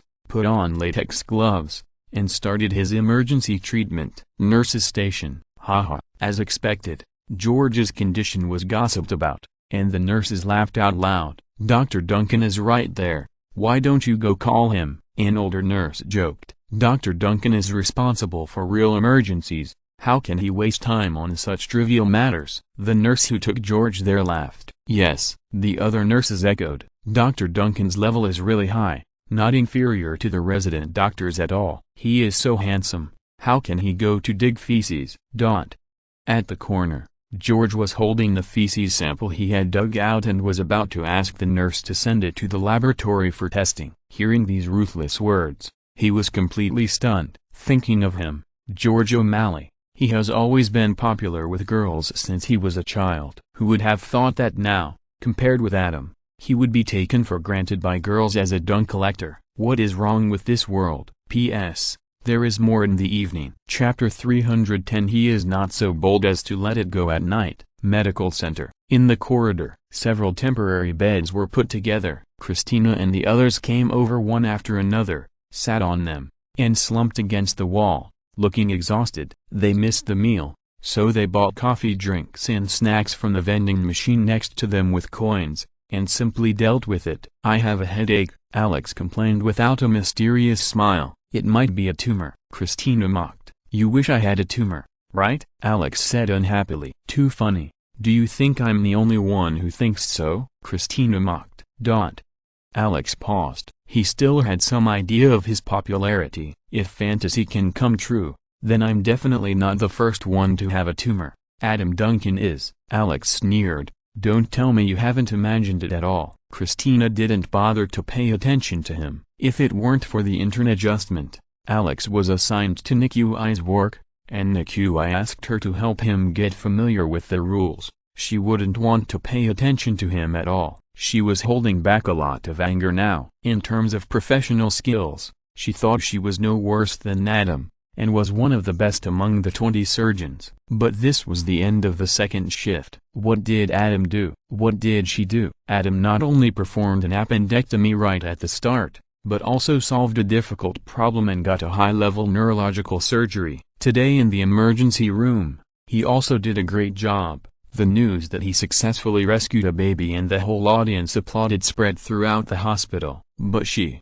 a Bachelor of Arts from Smith University, a doctor from Berkeley University, and a doctor from Harvard Medical School Hospital, not only did not get a single surgery, but also had to do some odd jobs such as distributing diagnostic leaflets. The patient was ecstatic to know that he was fine and hugged her warmly, which made her, who didn't like to interact with people, feel uncomfortable all over. At the same time, she had to take care of Alex, the bastard. You can imagine how annoyed she was now. If she was given a scalpel now, she really wanted to cut Alex. I've been stitching all day, and my hands are numb. Liz came over with coffee and snacks. At least you are helping patients and improving your medical skills. Christina pointed at herself unhappily. Now let's see who Natui really doesn't like. Policeman Me is really the most unreliable. Meredith came over with a freezer, snatched the snacks from George who had just bought some snacks, and said weakly, they said they would come in the morning, and they said they would come in the afternoon, and now it's almost time to get off work, and they said it would take a few more hours. It seems that I can't live without it tonight. You can't live without it for the rest of your life. Alex couldn't help but tease. Don't talk. Meredith looked at him with disgust. Please don't talk to me. Thank you. What's this? George came over with a grim look on his face. A German tour group had collective food poisoning this afternoon, and I dealt with it. That was really uncomfortable. How about you try it? When everyone heard this, no one responded, and they obviously agreed that George was the worst. Do you know what's more uncomfortable? George felt even more aggrieved when he saw that they were silent. Adam was obviously there too. I asked the nurse to ask him to help, but the nurse just perfunctorily told me that Adam was doing big things, and I was supposed to help people with rectal examinations and take fecal samples. Haha. Everyone couldn't help laughing. You're still laughing, George yelled. Don't laugh. Don't laugh. Meredith comforted. Damn Adam. Damn Adam. As soon as these words came out, everyone immediately resonated and complained in unison. They are all interns? So why should the gap be so big? What do you mean? Adam came over from the corner and heard everyone condemning him in unison, and couldn't help but asked in surprise. Did you order takeout? Christina saw at a glance that the food in Adam's hand was not comparable to the slutty slut in the vending machine. I guess so. Adam was stunned and smiled without comment. This was because he knew he had missed the mealtime and notified the female assistant to order it from a high-end restaurant. In life, the desire for food is still indispensable. Can we see what billionaires eat? Christina asked curiously. Of course. Adam had no choice but to pass the food over. Le Bernardin seafood dinner, Christina exclaimed, then raised the tasteless bread in her hand and complained. Now you still want to ask why we are denouncing you together? Haha. Adam smiled and stopped talking. Human nature is like this. There is no harm without comparison, and then envy, jealousy and hatred will naturally arise. The key is to have a degree. As long as it is within the range of envy, jealousy and not hatred, you can be friends. Christina said it so straightforwardly, which is within the normal range. Liz opened her mouth and wanted to say, it's better to help others than to enjoy this money. But Adam's cold eyes at noon instantly appeared in her mind, and she swallowed the words that were about to come to her mouth. She couldn't afford to offend this man. Would you like to have some? Adam spread out the lunch box and invited. Of course, Christina said bluntly. After such a busy day, being able to enjoy a 3-star Michelin meal is simply the best way to relax. Give me a lobster. Adam smiled and gave it to her. I'll have some too. Meredith also smiled and stretched out her hand. You're welcome. They are all colleagues. Although the competitive pressure is relatively high, Adam still hopes to maintain a friendly atmosphere. Christina's clear competition without involving other attitudes is better. Eat some. Eat if you want, George said angrily. Do you know about the German tour group this afternoon? I know a little. Adam smiled and said, they are also kind. Seeing George's face darken, Adam quickly comforted him. Next time for sure. Wow, it smells so good. Christina and Meredith couldn't help but shout, looking at each other, and the movement of their mouths suddenly accelerated. George took a bite. His face suddenly relaxed, revealing an expression of enjoyment. Liz looked at him hesitantly, her throat moving unconsciously, and she swallowed her saliva secretly. I'll have some too. Alex shamelessly reached out his hand. Bang! Adam slapped it away and smiled faintly. I didn't prepare so much this time. I haven't eaten yet. I will definitely do it next time. If you don't want to eat, then don't eat. What's the big deal? Alex looked unhappy, snorted coldly, and left. Adam, Meredith advised, we are all colleagues. Even if you don't like him, it's not good to do this. I don't like him. Adam smiled, with his indifferent temperament and professional level that I don't know how to graduate. The chances of us becoming colleagues in the future are not high. Besides, I haven't eaten yet. I can't let myself starve for him, right? Alex is not so shameless. P.S. Thanks to the rewards of Planet Shuttle is good looking. Kang Ha Yishin Ku, Yi, and King Mai. The origins of the characters are in the origins of American TV series at the top of the catalog, but the updates will not be timely. You can also join the QQ group, which has pictures. There are pictures in the group number introduction. Some American TV series are relatively old. When you do yourself, look for photos of the young characters in the series. Don't search for pictures of the old people now. If you're listening to this novel on a channel other than Fanfic World, it means they downloaded and uploaded it without effort. We cordially invite you to visit our channel, Mundo Fanfic Novelist. There you'll find the original version of this story and you can explore many other novels of various genres. We are waiting for you to immerse yourself in a world of incredible novels. Chapter 311 I am a doctor, not your moon. After a seafood dinner, the second shift was coming to an end. Everyone dispersed. Adam went to Green Clinic. Seeing that there was nothing to do here, he was going to the emergency room to see if there was anything he needed. With his energy, he didn't mind extending his working hours. Ding! The elevator came. As soon as the door opened, Adam's eyes flashed. He saw a handsome middle-aged male doctor smiling at him, while Meredith squatted in the elevator to pick up the medical records scattered on the floor. Hi, Adam. Meredith looked up and greeted Adam. Hi, Meredith. Adam showed a playful expression. Hi, Dr. Shept. Eyes are windows to the soul. If he had only subconsciously noticed that the atmosphere was wrong before, he was sure of it now. Dr. Duncan. Dr. Shept nodded with a smile. No medical records were lost, right? Adam said with concern. It doesn't matter. There are surveillance cameras in the elevator. Even if it is lost, it can be found. Meredith's body suddenly stiffened. I forgot. I still have something to do with Dr. Green. Dr. Shep's smile became a little unnatural, and he walked out of the elevator. Wow! Adam walked into the elevator and exclaimed at Meredith, who picked up the medical records and stood up with them in his arms. What's wrong? Meredith pretended to be bland, with an expression of what's with your expression. Very wild. Adam complained, in the hospital elevator. So impatient. It seems that the strong-willed girl has woken up. How did you know? Meredith looked at Adam in horror. Because Christina and I made a bet on how many days you can last in front of Mr. Dream. She thinks you can at least last through this week. Adam laughed. And I'm betting that you can't last through this week. A touching moment can make you sink. Not to mention that the hospital is full of touching moments of life and death. I don't see any risk of me losing. You bet on me, Meredith said angrily. And what makes you think I can't last through this week? The bet is not over yet. You couldn't do much in the elevator just now. At most, it was a French kiss. I won't count it as your surrender. How about it? Adam teased.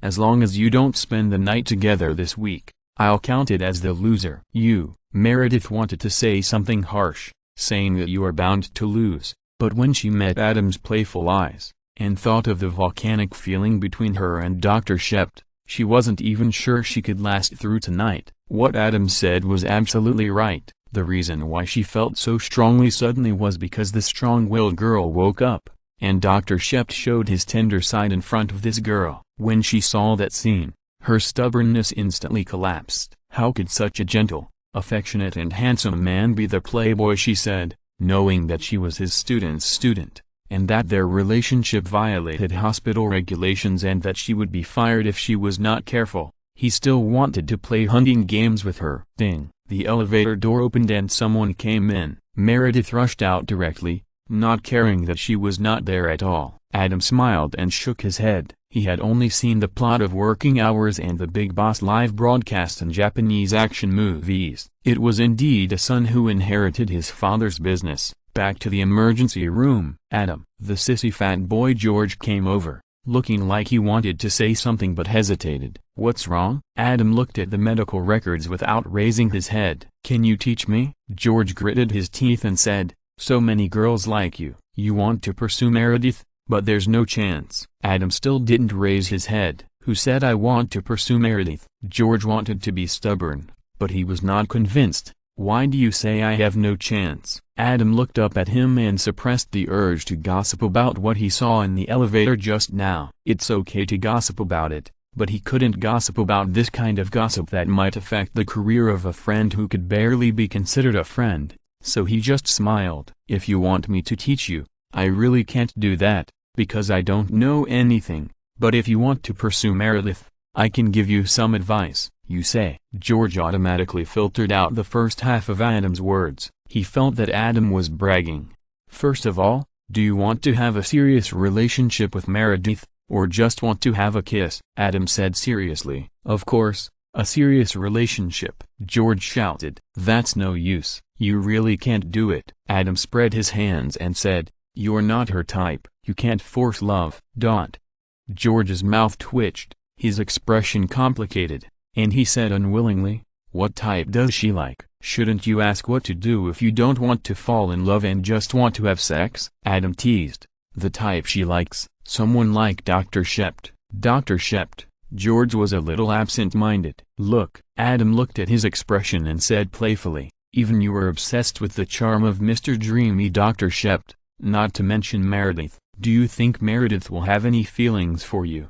A possible rival in love? I'm not. I don't. Don't talk nonsense. George quickly denied it, and then reacted and shouted, I'm not gay. Adam didn't comment. I'm really not gay, George said anxiously. You don't need to explain this to me. Adam patted his shoulder. The most important thing is to let Meredith know. After that, he took the medical records and left. He is a doctor, not your moon or my heart, and he has no time to chat with others about those things. George stood there for a while, and finally caught up. What's wrong? Adam was helpless. You gave me two choices, George stammered. What about the latter choice? He. Adam couldn't help laughing. It seems that you have come to your senses and know what the essential problem is. George's fat face couldn't help but blush. How much can you drink? Adam asked again. George was stunned. It's okay. That's good. Adam smiled and said, find a chance to drink alone with Meredith, get drunk. As long as you can hold on, you can get what you want. But remember that indescribable is just indescribable. It doesn't mean feelings or love at all. Don't think too much after pulling up your pants, because Meredith will definitely not take it seriously. George had a weird expression and didn't know how to react. He always felt that Adam was discriminating against him. Under normal circumstances, shouldn't a man not recognize people after pulling up his pants? Why did it become Meredith in his case? Bang! The door of the emergency room was pushed open. Adam looked over, his eyes fixed, and he walked over quickly. Chapter 312. How can relying on dad be considered as being a parasite? Medical center. Emergency room. Two beautiful girls came in, supported by each other. Jill, what happened to you? Adam came up quickly, held one of the girls by the hand, and asked with concern. You are Adam. You are as handsome as Jill said. The other girl's eyes lit up, and she held out her hand and said, my name is Louise. Jill's best friend. Hello. Adam held out his hand and shook hers. Ignoring the signal, she tickled him with her little finger, and frowned and said, "What happened?" "We had a car accident." Louise smiled. "OMG, Adam, you have to save me." Jill came back to her senses at this time, holding Adam's arm and shouting, "I crashed my father's new car. He loves this new car the most. He will definitely kill me." "That's it." Adam helped her to the ward, and while checking her injuries, he casually said, "It's just a new car. Leonard won't mind. You are his most beloved daughter." "Oh, come on." Jill rolled her eyes, with an expression of "don't tell lies to coax me. Rachel is his most beloved daughter. Look at Rachel. You learn from Rachel. Just look at what he says most often and you will know." Haha. Adam smiled but said nothing. "You were laughing at me," Jill said dissatisfiedly. "No, you have to help me." "Fortunately, you are fine. I can help you sew up the wound." After checking, Adam found that she was fine and couldn't help but breathe a sigh of relief. "I don't care about my injury," Jill shouted. "Will you help me?" "Really not?" Adam teased. "If you don't sew it well, it will leave scars in the future." "Ah!" Jill screamed when she heard it. "No, I still have to wear a bikini. I can't leave scars." "Don't worry," Adam smiled and said. "My suturing skills are very good. I guarantee that it won't affect your bikini. But if you are worried, I can help you find a plastic surgeon to come over." "You do the suturing." Jill hesitated for a moment and gritted her teeth. She is not stupid, especially when it comes to her beauty. She is extremely shrewd. The older the doctor, the more professional and the more reliable the technology. But at home, Leonard often said look at Rachel and learn from Rachel, and Adam is so awesome is also a high-frequency word. As a willful little daughter, she admires her father very much in her heart, because everything she has is given by her father, and naturally she trusts her father's judgment. So even though Adam is very young and is still an intern, she subconsciously believes in Adam. Okay. Adam did what he said, and immediately took the tools to suture Jill. The nurse's praise for his suture skills before, saying that he could become a plastic surgeon, was not flattery, but the truth. You know, during the 4 years of college, he and Juno went to the forest cabin almost every week to hunt, dissect and suture. During the 4 years of medical school, he went less frequently, but during the internship of medical students in the 3rd and 4th years, the number of times he practiced on patients increased sharply. In this regard, he is absolutely confident. He can be modest with the phrase "nothing special, just practice makes perfect." "Wow, you are really good at it." Jill's best friend Louise exclaimed, half in amazement and half in exaggeration. There was a lot of other meaning in her words. Adam smiled and ignored her. Such a little girl's trick dared to think of him. It was really ignorant and fearless. "Okay." Adam sutured it easily. "My dad is right, you are really amazing." Jill looked at the suture and exclaimed. As the daughter of a famous doctor, she was naturally not ignorant. When she was a child, she often came here to play, and naturally saw other people's wounds sutured. When compared with Adam, the difference was obvious. "Adam, you haven't said whether you will help me or not?" After the beautiful things were over, Jill's troubles came up again, and she asked, "How do you want me to help you?" Adam said helplessly, "I heard that you are a billionaire. Why don't you buy Jill an identical car? Then Uncle Leonard won't know," Louise suggested. Yes. Jill's eyes lit up, and she hugged Adam's arm and shook it in various ways. "Brother Adam, just help me." Adam glanced at Louise with shining eyes, and said lightly, "Buying a new car is indeed nothing, so you agree?" Jill was overjoyed. Louise also showed admiration. This kind of momentum of saying that buying a car is nothing without asking how much it costs is really too charming. For a moment, countless thoughts flashed through her mind, all of which were actions she would take to get on the good side of this golden thigh, and she would occasionally glance at her best friend Jill. "Of course not." Adam smiled and said, "Buying a new car is nothing, but this kind of thing can't be solved this way. Today you are only slightly scratched, and you won't be so lucky in the future. If I buy you a new car to fool Leonard, it won't help you, but hurt you. I promise I won't drive fast in the future." Jill immediately raised her hand. Her movements were extremely skillful. "Really?" Adam smiled and said, "How about this? We limit it to 1 year, As long as you don't get scolded by Leonard within 1 year, I will give you a car as a gift for your birthday next year. I guarantee you will like it. How about it? 1 year. Jill was surprised and frustrated. She was surprised that Adam was willing to buy her a car she liked as a birthday gift. This was definitely a very tempting proposal. Although her father loved her, as she grew up, her elder sister Rachel did not follow the usual path, did not rely on her parents properly, and actually went out to work, setting a bad example. Leonard became less and less indulgent towards her. Otherwise, with her previous temper, she would have bought a sailboat for Louise without hesitation. Now, she was scared after crashing her father's new car, fearing that her father would stop her credit card again. Frustrated that it took a year, she was not even sure of 3 months. There is no harm without comparison. The more successful the elder sister Rachel is, the more frequently she is scolded by her father. Damn elder sister Rachel, how can relying on her father be called relying on her parents? In her heart, her father is always 40 years old. If you don't want to, forget it. Adam spread his hands. Louise pulled her, and Jill understood. Yes, no matter whether it can be done or not, agree first. What if the elder sister Rachel did something stupid and disappointed her father, and then suddenly realized that she was the sweet and caring little cotton-padded jacket, and stopped scolding and praised her like when they were children? Everything is possible. Be optimistic. Jill Sansagreen. A suppressed roar of anger came. Jill's face turned pale, and she weakly shouted to Leonard, who was angry at the door, "Dad, P.S. Thanks to the rewards of the plane shuttle, book friends 20190331151357831, and Long Ziadui. Happy Mid-Autumn Festival and National Day everyone." There is more today. Chapter 313. $50. Let you choose $49. First look at what you have done. Leonard was furious. You've learned to drive fast. Who did you learn from? You're going to die. I learned it from Rachel. Jill felt relieved. Dad really loved her and didn't care that it was a new car he just bought. Once she was no longer worried,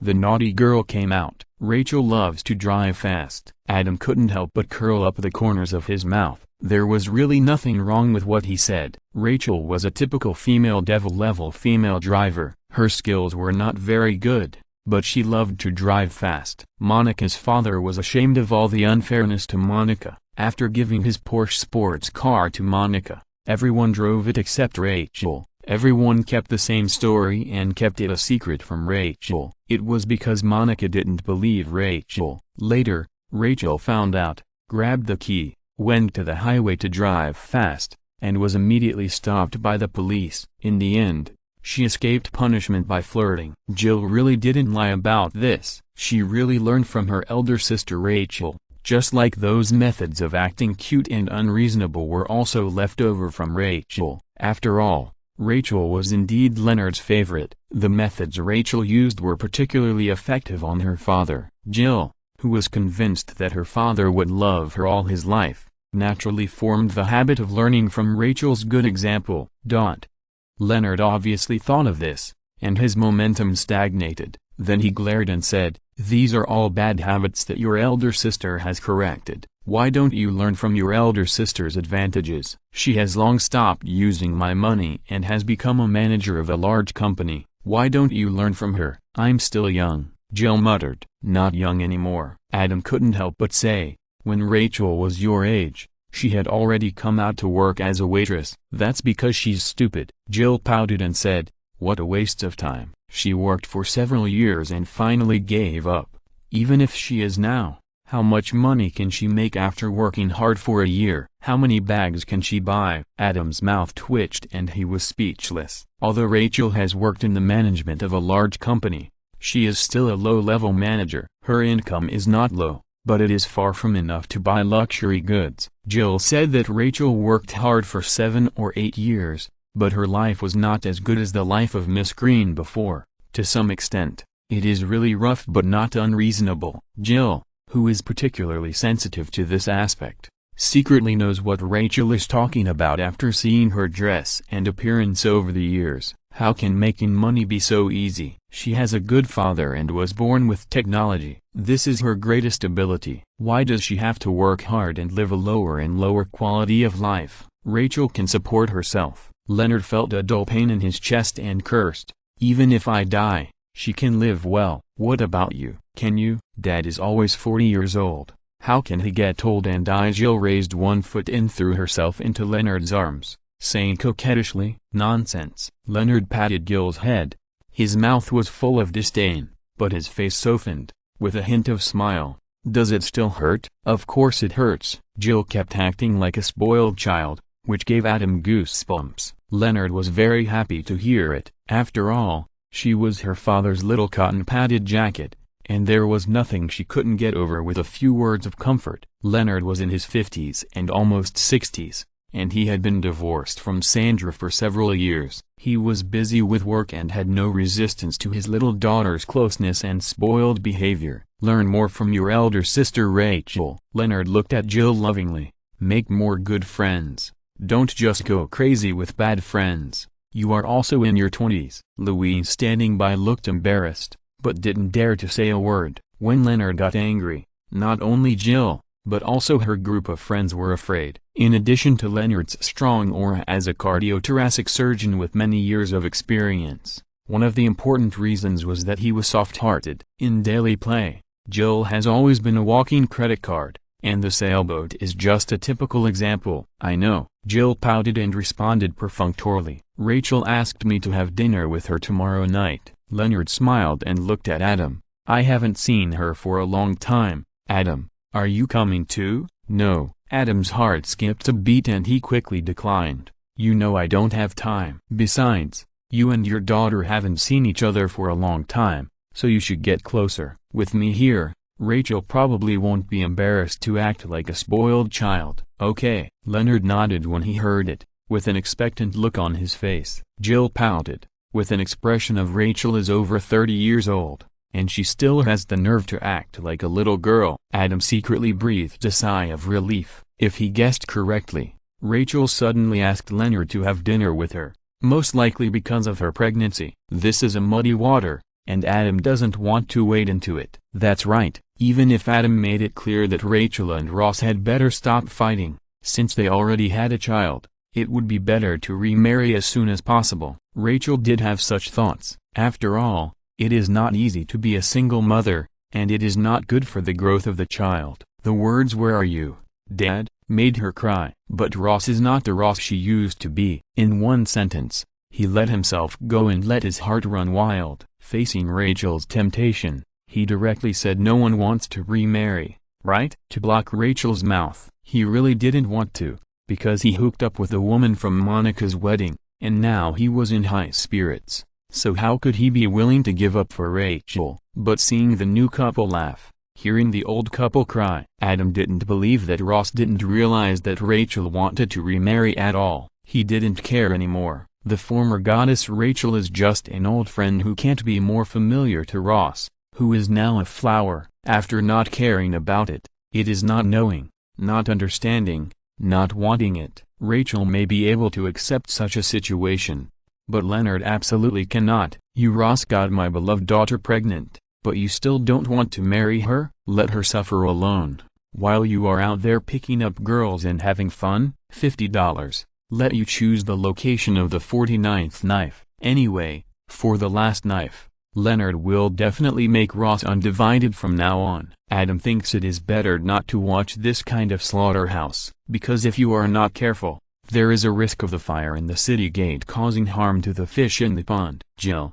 let's go home." Leonard supported Jill and walked out. "Jill and I are best friends, the best of the best." Louise took out a business card from her bag, whether Adam wanted it or not, and gave it to Adam, saying seductively, "So, call me after that." She shook her head and quickly followed. Adam's mouth twitched. He is not a rookie, so he naturally understands the other party's words, but he doesn't care. Well, not at all. "Bianca, get off work. P.S. Thanks to Tsai for the reward." Chapter 314. A day after death. Baby. Early in the morning, Adam drove Bianca to work together. Yesterday, the relationship between the two had spread throughout the hospital. I believe that after this time, the news will be more confirmed, and many female doctors and nurses will be very sad. But Adam thought it was good news, so he did not clarify that they were just more than friends, but less than lovers. Bianca, who was quiet on the outside but wild on the inside, did not care about it. Not everyone is like Adam, who has the energy to do other things after working 14 hours a day, 7 days a week. Many interns are single, and they release their hormones by going to bars to get together and part ways amicably. Love and dating take too much time and energy. Bianca, like Adam, a regular colleague and companion, who goes in and out together, and is so outstanding, is definitely everyone's dream. Shit. Adam, who was driving, suddenly braked. What's wrong? Bianca, who was sitting in the passenger seat, was startled. Someone is riding a bicycle recklessly, Adam said quickly, and then there was no need to say anything. Bianca understood everything. But on the road, a group of bicycles rushed over and ran rampant. Bicyclists accelerated madly, roaring from time to time, full of the wild breath of freedom. Damn it, it's the death baby race, Adam cursed. The traffic rushed away, leaving a mess. A few riders were kicked to the ground by their competitors and groaned. Let's go to the hospital quickly. We have a lot of work today. Aren't we going to help them? Bianca pointed at the riders who were lying on the ground and groaning in pain. No need. Adam looked at them coldly, stepped on the accelerator, and headed towards the hospital. Someone will come to save them. Since they freely choose to ignore the lives of others and act recklessly, what's the point of suffering a little more? I hope no passers-by are injured. Bianca didn't say much. She is not the Virgin Mary. How could there be no? Adam sighed. I just hope there are fewer innocent victims. This death baby race is an underground illegal race that has been held in New York for many years. The rules are that there are no rules and no restrictions. As long as you ride your bike to the finish line in time, you will be considered successful. So many people kicked the competitors around them while riding their bikes, and most importantly, they crossed the road and walked freely in the traffic. They really didn't care about their lives. What was it for? Just the honor of participating in the party after success in the Friedrich Medical Center. When Adam and Bianca arrived, everyone took action as if they were facing a great enemy. Great, you are safe. Zuni breathed a sigh of relief when she saw the two of them. Today is the day of the death baby car race. It is dangerous to travel. We have already received news of medical staff injured. The hospital will welcome a wave of injured people next. Adam, Bianca, you all go to the emergency room and stand by. Suture quickly and be discharged quickly. If the injury is serious, go to the operating room. Don't fight for patients. Do you understand? Understood. Adam and Bianca nodded at the same time. Emergency room. You are all here. Of course. Don't fight with me for patients later. First come, first served. Almost all 20 surgical interns were present, wearing disposable surgical gowns, standing in the emergency hall, ready for battle. Adam glanced at Meredith and saw that she was radiant and the corners of his mouth curled up. He had never lost a bet. If he was as filthy as Alex and as romantic as Barney, he could be a groom every night just by betting. Meredith didn't dare to look at Adam and pretended not to see him. She didn't want to, but she couldn't control the power of the wild in her body. Dr. Shept was her immortal. They were both so handsome and so high, in every sense. Here they come. The door of the emergency room opened wide, and a trolley was pushed in by the emergency personnel. They are like bloody candies. Great. Christina's eyes lit up and she stared at the group of patients. OMG, this one belongs to me. When she saw a seriously injured and unconscious patient being pushed in, Christina shouted and rushed over. No, I saw it first. The Virgin Mary Liz didn't care about pitying the world's worries and rushed over. For an ambitious surgical intern, today is a lucky day. There are so many patients. Not only do they need to be sutured countless times, but there are also many seriously injured patients who need to go into the operating room. Then they can sneak into the operating room. Whether they can enter the operating room depends on whether they can grab seriously injured patients, and then according to the bed management rules, they can follow the patients into the operating room. This is also the reason why the residents who manage them are all vaccinated in advance and told not to grab patients. But as Joshiran said, The most profitable business is written in the criminal law. The bosses said this, which also reminded the interns under their command, so that some people who did not react also understood and joined in. I want that person. Meredith also put aside the afterglow of a dreamy night with Mr. Dream last night, and stared at a patient with several steel wires inserted around his waist with shining eyes. You have to deal with me first. Alex rushed over directly. Seeing this, Meredith also rushed over. You don't want me. I don't want you. Don't grab patients. Are you teaching me how to do things? Hurry up and give me something. It hurts so much. An office worker who was obviously innocently affected was pushed in wailing. Adam immediately went up to him. What's going on? The two police officers who sent him here stood there chatting by themselves, and didn't pay any attention to Adam. Adam was not surprised at all, and started to check directly, comforting the patient. We will give you pain relief medicine. Hang in there. Nurse. After a quick check, Adam called the nurse. As soon as the voice fell, several nurses ran over here, and the other interns stared. There were so many patients and so busy. They also urgently needed the help of nurses. The nurses who were ordered around were not in a good mood. When they were rushed, they would say something to them from time to time. I have never seen a scene where nurses didn't complain and rushed to help.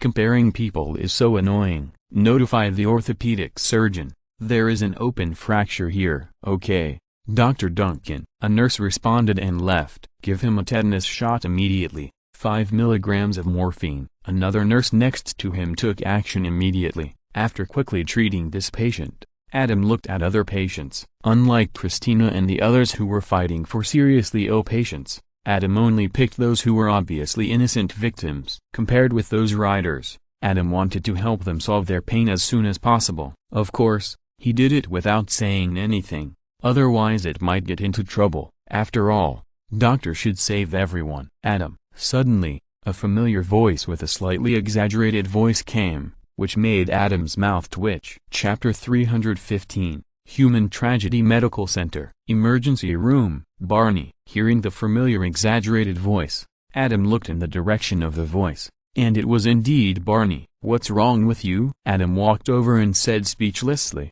don't tell me that you also participated in the death baby race. Why not? Barney lay on the gurney, singing as if he was looking up at the sky at a 45-degree angle. What an interesting race. Free and unrestrained. You are free and unrestrained, wearing a high-end suit and riding a bicycle to compete? Adam interrupted. Speak human language. There is a beautiful girl inside. I bet with her that as long as I can enter the last party, she will agree to a date with me. Barney smiled and nodded, with a smug expression. This is a challenge. Barney Stinson never refuses a challenge. Oh, before he finished speaking, he screamed. Does it hurt? Adam withdrew his hand from his wound. Of course it hurts, Barney shouted. It hurts, Adam said seriously. Where else does it hurt?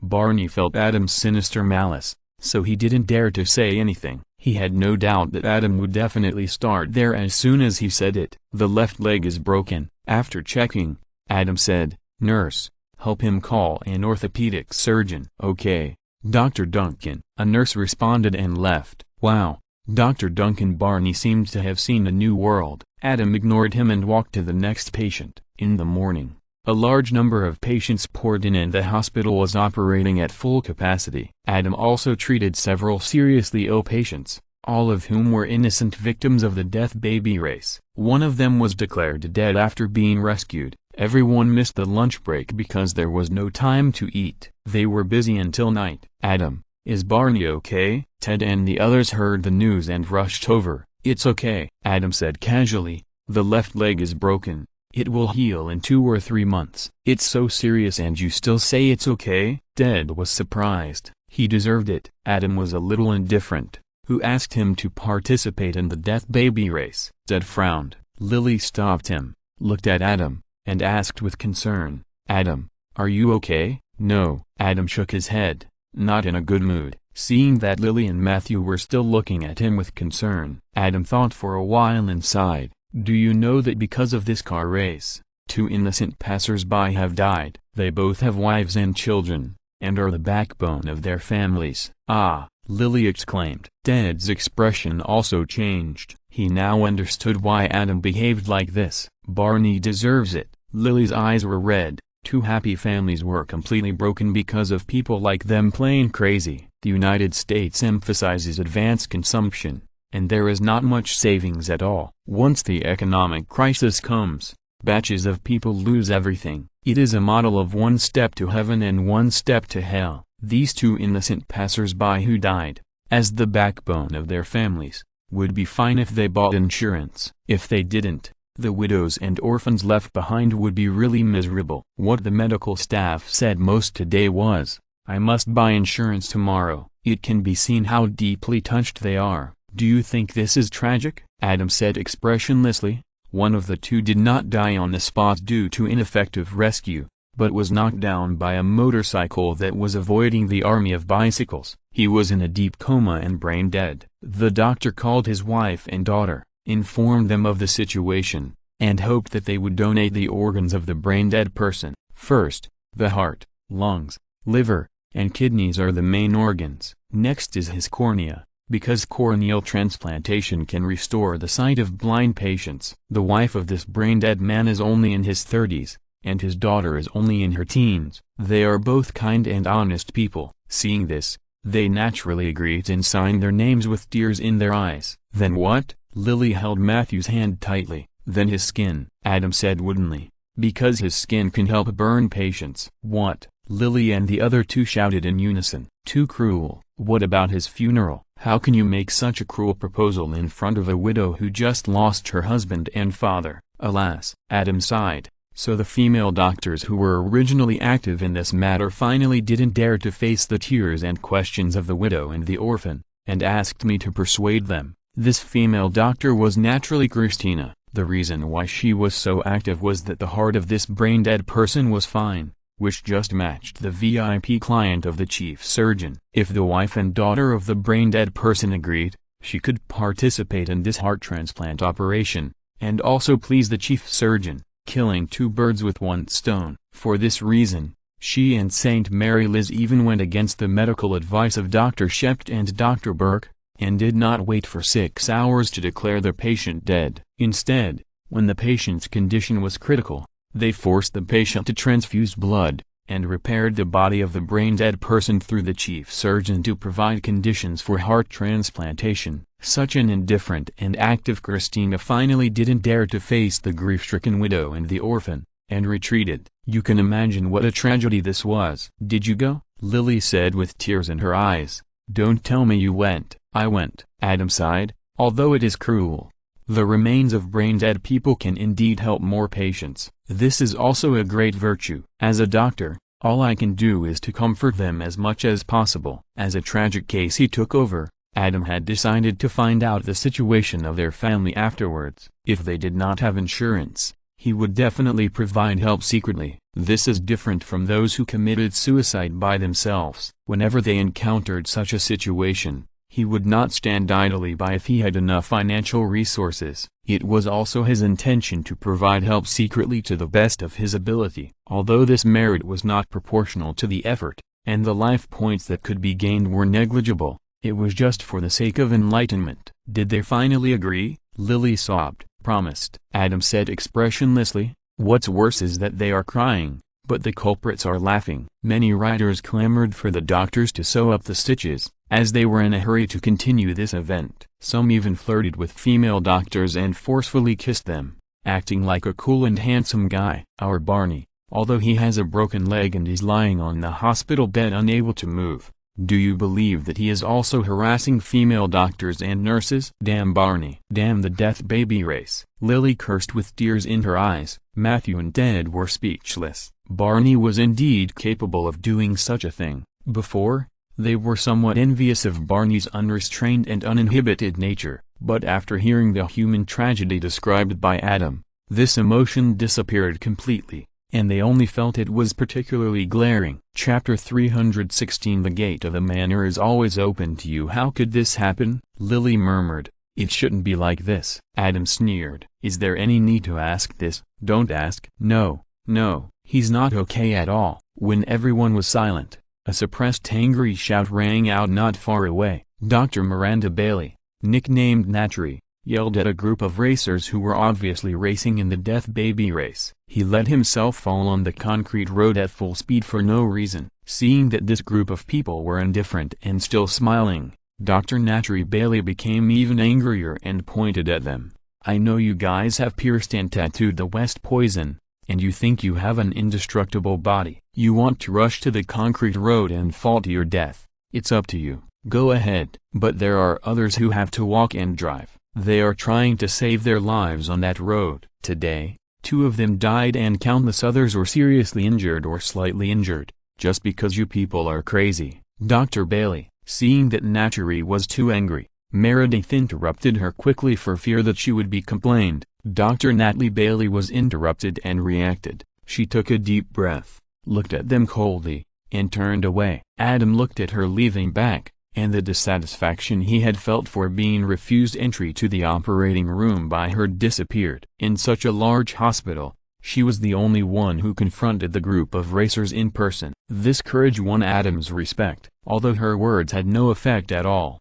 The group of people were not moved at all. "You go see Barney," Adam said to Lily and the others, and also walked away. He still had things to finish. In an operating room, many medical staff gathered. Dr. Burke was the chief surgeon, first taking out the heart of the brain-dead person, and then the various organs. Every time an organ was taken out, someone next to him came forward with a freezer to take it away. After the heart, lungs, liver, kidneys, corneas, and several pieces of skin were taken away, Dr. Burke evacuated, leaving only Liz and the dead person with his chest open in the operating room. "Liz?" Christina stopped and looked at Liz in surprise. "I want to sew him up.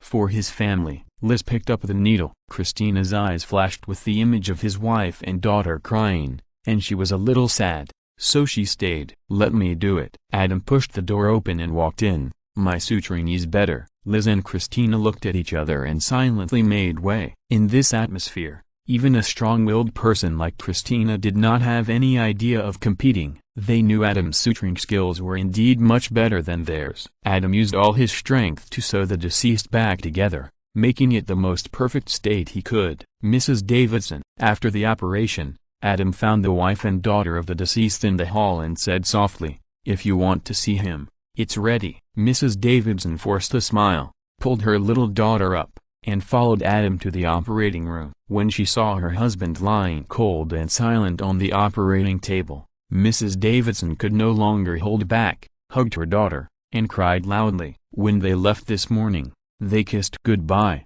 and their daughter was still acting coquettishly with her husband. Life was so happy and beautiful. But within a few hours, she received the bad news, and now they are separated by life and death. She lost her beloved husband, her daughter lost her loving father, and her family's mortgage and car loans have not been paid off. She is just a housewife. How will she support her daughter in the future? Even soon, the bank will ruthlessly take away her house and car, leaving them homeless. Although she was kind-hearted in transplanting her husband's organs, she also wanted to save funeral expenses. A funeral, including the cemetery, cannot be done without $10,000 or $20,000. But if the organs are donated or cremated, a lot of money will be saved. It seems funny to be unable to die, but it is real. However, Americans believe in Christianity, and burial is a custom. Mrs. Davidson finally couldn't bear to cremate her husband or donate his entire body, and decided to try her best to give her husband a complete funeral, even if it cost everything. Her little daughter also needs this funeral to say goodbye to her beloved father. Thinking of this, her tears could not stop at all. Adam stood there quietly. He knew that no matter how many words he said to them, they would not be able to express their grief. He also asked his assistant to investigate the situation at Davidson's home, and he understood Mrs. Davidson's mood more and more. Ding-ling-ling. At this moment, Mrs. Davidson's phone rang. "Hello? Hello, is this Mrs. Davidson? This is the Ellis Charity Foundation. We are deeply sympathetic to the news that your husband passed away unexpectedly. Thank you. Are you looking for me? Our charity Gene Foundation has donation targets every year, and we are also aware of your family's situation. So after research, we decided to include your family in this year's donation range and provide a charity fund of $50,000 to help you with your burial and your life in the future. If you are willing to work, we can also provide training to help you find a suitable job." Mrs. Davidson was stunned. She really couldn't imagine that such a good thing would happen to her. She couldn't help but hug her daughter tightly and hesitated. You, what conditions do you have?" "No, don't get me wrong.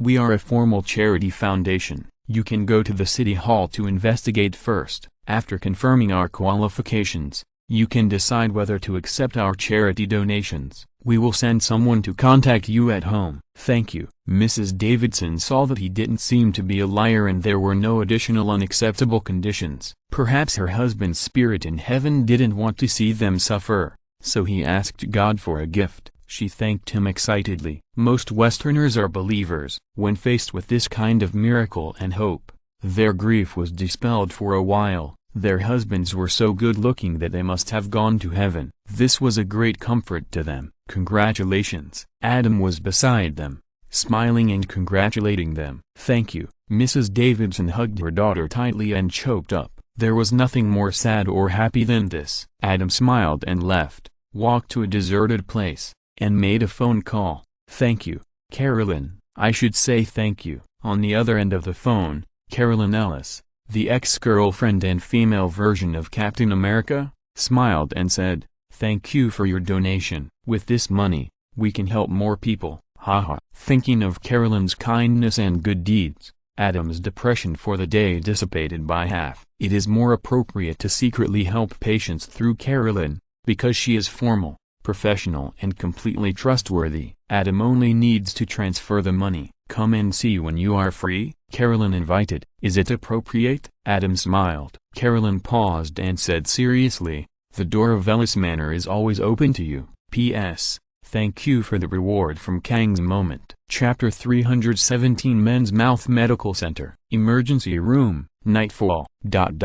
He swallowed it as soon as he got it. A young woman came to the emergency room with a boy of 5 or 6 years old, saying that he put the key into his mouth and swallowed it as soon as he got it. "We need to take an X-ray first." Adam comforted, "Don't worry, under normal circumstances, he will defecate by himself when he defecates." "I know." The young woman held her forehead and said with a headache, "I just don't know why he did this." "We can ask him." Adam looked at the little boy. "Jimmy, why did you do this?" "Because." The little boy Jimmy just started to speak, and before he could organize his words, he was interrupted by the impatient young woman. "See, he is simply unreasonable." "Miss Edmonds, let Jimmy speak slowly," Adam reminded. "We should be more patient with children." "You say it easily," the young woman retorted. "Try to be a single mother." "I have to work and take care of him at the same time. How can you understand the hardship?" "Jimmy, why did you do this?" Adam ignored the young woman's complaints and continued to look at the little boy.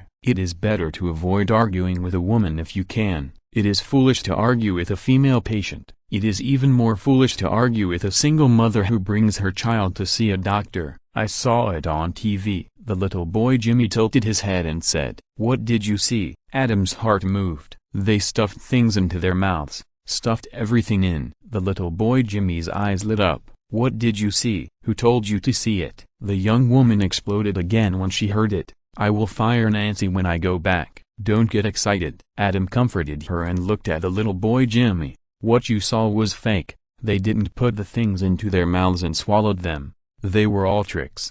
Don't do this next time, understand?" The little boy Jimmy's eyes rolled straight, obviously not so easy to convince. "Miss Edmonds, you must educate him well when you go back." Adam suppressed the urge to perform magic on the spot and said in a proper manner, "They really can't watch this kind of show, and don't let others perform magic in front of them. They don't have much discernment ability now, but they have strong imitation ability. There was a baby before, when his brother took care of him, he performed a magic trick of taking a coin out of his ear. Then he developed a habit of stuffing everything he could get into his nose. He had to come to see the doctor again and again. This is a very dangerous behavior." "Are you saying that Jimmy will be like this?" The young woman immediately became nervous. "That's a baby. Jimmy already has cognitive ability. As long as you educate him well, It can be avoided. The key is that you have to pay more attention to him, Adam explained hurriedly. The young woman looked like she had a headache. Adam understood. The education of naughty children has always been a difficult problem. Most parents don't have the ability and patience when it comes to the young woman. As a single mother, she doesn't have enough time, which is more difficult than ordinary parents. This kind of thing is too common, and Adam can only express his deep sympathy for this. He took Jimmy to take an abdominal x-ray. Sure enough, a key-shaped object appeared in Jimmy's abdomen. Adam told the young woman to go back and pay attention to Jimmy's feces, and then he went to see the next patient. A girl sat on the bed, holding her stomach, slightly absent-minded. Pain in the left lower abdomen? Adam asked. After checking, he looked at the girl's immature face and sighed in his heart. The girl didn't dare to look directly at Adam, and nodded shyly. "You are pregnant," Adam said, a bolt from the blue. "I'm not pregnant." The girl shook her head immediately. "Even if it's not deep, which is what men say, I just rubbed it but couldn't get it in. It can lead to pregnancy," Adam reminded. "I'm not pregnant." The girl shook her head again. "Miss Murphy." Adam noticed that the girl's eyes flashed when he heard him mention the man's famous saying. He guessed that she had probably heard similar ones, and emphasized, "If you are pregnant, it may be an ectopic pregnancy. If you don't have surgery, it will seriously endanger your life." "Do you know, I'm not pregnant." The girl has mastered the nature of human repeaters. Bang! Adam closed the medical record, took a deep breath, and said in a deep voice, "Then can you tell me, when was the last time your relatives came?" "I can't remember." The girl shook her head. "Just tell me an approximate time," Adam asked. The girl had no choice but to say, "Easter." "That means it's been several months." Adam looked at her deeply. "Now do you understand why I suspect you are pregnant?" The girl was silent. "So you have had a hard experience?" Adam asked again. "Yes, this time." The girl told the truth. "I will arrange for you to have an ultrasound examination now," Adam reminded. "If it is proved to be an ectopic pregnancy, surgery will be required immediately." The girl did not refuse this time. Adam shook his head secretly. In the hospital, there are all kinds of patients and all kinds of strange stories. Many stories are shocking to the three views. As an ordinary person, you can criticize. But as a doctor, you can only maintain a professional attitude and act as if it is normal. Once too much personal emotions are mixed in, it is easy to be complained or even sued. Treating diseases and saving lives is the highest virtue, but the premise is to protect yourself first. Xu Renzhu said, "It is more cunning to be an honest official than a corrupt official. Only by understanding more routines and protecting yourself can you do more good things." Adam deeply agrees. Ding-a-ling-a-ling. Adam's cell phone rang. "Adam, can you book the Plaza Hotel wedding venue on August 12th? Leonard's voice came from the other end of the phone. "I'll try. It should be no problem." Adam immediately guessed that it was about Rachel's wedding. As a friend in a dual sense, he would try his best to do it even if the time was tight and the task was difficult. And with his billionaire status, as long as he was willing, he would probably be able to do it. "Who is getting married?" Adam pretended to ask. "Rachel is getting married," Leonard said excitedly. "She is pregnant. I am going to be a grandfather." "Congratulations." Adam immediately congratulated. Among the three daughters of Green, Rachel is the eldest sister. She is over 30 years old and has not yet married, not to mention the second daughter Amy and the third daughter Jill. Leonard is almost 60 years old. It is too against human nature to say that he doesn't want to hold his grandchildren at all. In American TV dramas, there are all kinds of dramas that don't care about family and offspring, but only focus on love and friendship. That's because they are mainly made for young people, and the target audience determines the direction of the plot. Americans are also human beings, and they also attach great importance to family and offspring inheritance. Leonard is obviously such a person, so after learning that his eldest daughter Rachel was pregnant, he was endlessly happy and couldn't wait to give her the best. I can only say that parents in the world are pitiful. If you're listening to this novel on a channel other than Fanfic World, it means they downloaded and uploaded it without effort. We cordially invite you to visit our channel, Mundo Fanfic Novelist. There you'll find the original version of this story, and you can explore many other novels of various genres. We are waiting for you to immerse yourself in a world of incredible novels. Chapter 318. The Cook's Restaurant. At 2:30 in the morning, Phoebe and Rachel sat at the dining table, taking advantage of Leonard's absence to accuse each other. "Your father actually thinks I'm a lesbian and that I'm the father of your baby. I thought he was very affectionate and was ready to let you go early," Phoebe complained dissatisfiedly.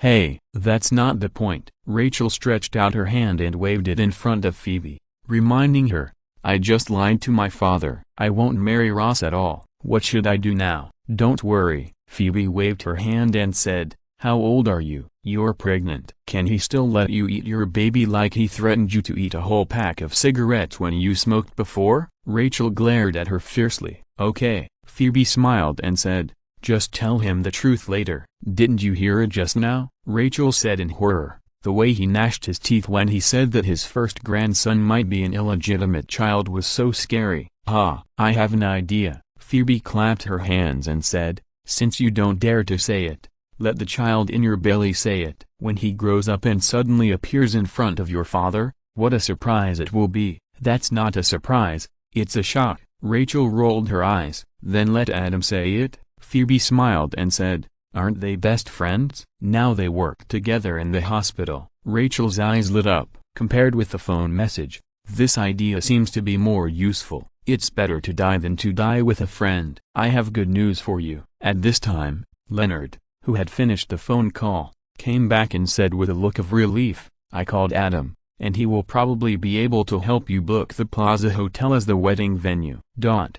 Rachel's smile froze. Adam clearly showed his support for Leonard. It would be difficult to get him to speak for her. "It seems that some people are better than him." Phoebe couldn't help laughing. "What are you talking about?" Leonard said puzzledly. "Nothing." Rachel wanted to ask other Taoist friends to help her, but when she saw Phoebe's playful smile, she made up her mind and said directly, "Dad, what you just said about marriage is fake." "What?" Leonard's shout resounded throughout the restaurant. Rachel couldn't stand it immediately, especially when she saw everyone around looking over. She covered her face with her hands and reminded, "Dad, why don't you get married? Is it that Ross who doesn't want to marry you?" Leonard's voice became louder and louder. "Yes." Rachel's eyes lit up when she heard it, and she said wrongedly, "It's Ross." "This bastard." Leonard stood up directly. "I'm going to kill him." "Don't kill him, just scold him." Rachel shouted insincerely at Leonard's leaving back. "You're in trouble." Phoebe gave a thumbs up. "Did I do anything wrong?" Rachel said confidently, "If it weren't for him, how could I get pregnant and then face my father's forced marriage? Why should I face my furious father alone?" "Makes sense." Phoebe nodded. The next day, 4:30 in the morning, Bianca. Adam pushed Bianca, who was sleeping soundly. "What?" Bianca closed her eyes and said, "I really can't do it anymore. Go find Iliad or anyone else." Adam paused and started pushing her again. "It's time to go to work. Starting today, we will work from 5 a.m. to 7 p.m. Maybe someone is here now. You don't want them to take away all your good medical records. When they perform well, they will follow Zuni into the operating room and you can only watch, right?" Bianca buried her head in the pillow, screamed, and then jumped up. "Damn internship." As an intern, after the initial pretense and familiarity with the process, it was time to start the official work. Adam and his colleagues need to get up before dawn, rush to the hospital, wake up the sleeping patients with a smile, and ask about the changes in their conditions. The attitude of the patients can be imagined when they make rounds at this time, but they have to do this, to get the first-hand and accurate information about the patients before the resident doctor makes rounds, and then tell the resident doctor so that the resident doctor knows what is going on. Without a smiling face, the patient will most likely be impatient or even perfunctory, and will not tell you the true condition. If the resident doctor makes a wrong judgment based on your information and loses face, the anger cannot be directed at the patient, but only at the intern doctor under him. As a boss, don't be too easy to mess with the intern doctor under you. On the contrary, if you do a good job, You will also stand out from the resident doctor and even the attending doctor by relying on the detailed and reliable condition you have mastered during the resident doctor's daily rounds. At that time, it is natural to follow the patient into the operating room. Therefore, every motivated intern doctor will not delay arriving at the hospital until 5 o'clock. There are many who arrive at 4:30 or 4 o'clock, and even live in the hospital and treat the hospital as their home. Adam's apartment was right next to the hospital, a few minutes away, and it was almost the same as living in the hospital. Compared with the conditions in the hospital and some special reasons, Adam naturally went back every day. After washing up, Bianca urged Adam to get on the road, but Adam could see that she was afraid of morning exercise rather than being late. It was still dark outside. Even in a city that never sleeps, there were few people except for the street lights. But after arriving at the hospital, the situation changed immediately. Medical staff came from all directions in groups of 3 or 2, changing shifts, handing over shifts, and the lively atmosphere was almost the same as during the day. "This is the hospital, boss. This is your breakfast." A girl stood at the door of the hospital with the lunchbox. When she saw Adam coming, she immediately greeted him. "Thank you, Lisa." Adam took it with a smile. "This is what I should do." Lisa smiled and said, "Boss, if you want to eat anything in the future, you can tell me." "I will." "You go back and rest." Adam smiled. After Lisa left, "You really know how to enjoy yourself." Bianca shook her head and said, "Breakfast, just deal with it casually." "You actually hired an assistant to make breakfast for you." "Lisa is not my assistant," Adam said as he walked. "She is Ada's assistant. Now I have to get up early every day. I can't let Ada do the same. Lisa is a good cook, so I hired her." In order to prepare a hearty breakfast for Adam at this time, the cook Lisa had to get up at 2:30 to prepare. This inspiration came from Juno and Karen. Karen is a good cook and takes good care of Juno's life. Adam is also very envious. Karen is a rare opportunity, but for Adam, who does not waste his billions of dollars, it is not a small matter to spend money to find a cook. You can't let Adam learn from the Americans and eat cold food for breakfast and lunch and deal with it casually, right? Chapter 319. Please taste it carefully. Medical Center. "Look." Adam pushed Bianca and pointed at Christina, who was in high spirits at the nurse's station. "You're really working so hard." Bianca was exhausted. Fortunately, she lived next to the hospital by sharing Adam's apartment. Otherwise, if she wanted to come earlier than others, she would have to get up at 3 o'clock. Considering the time spent on the road, although she works from 5 a.m. to 7 p.m., theoretically she can go to bed early. But in fact,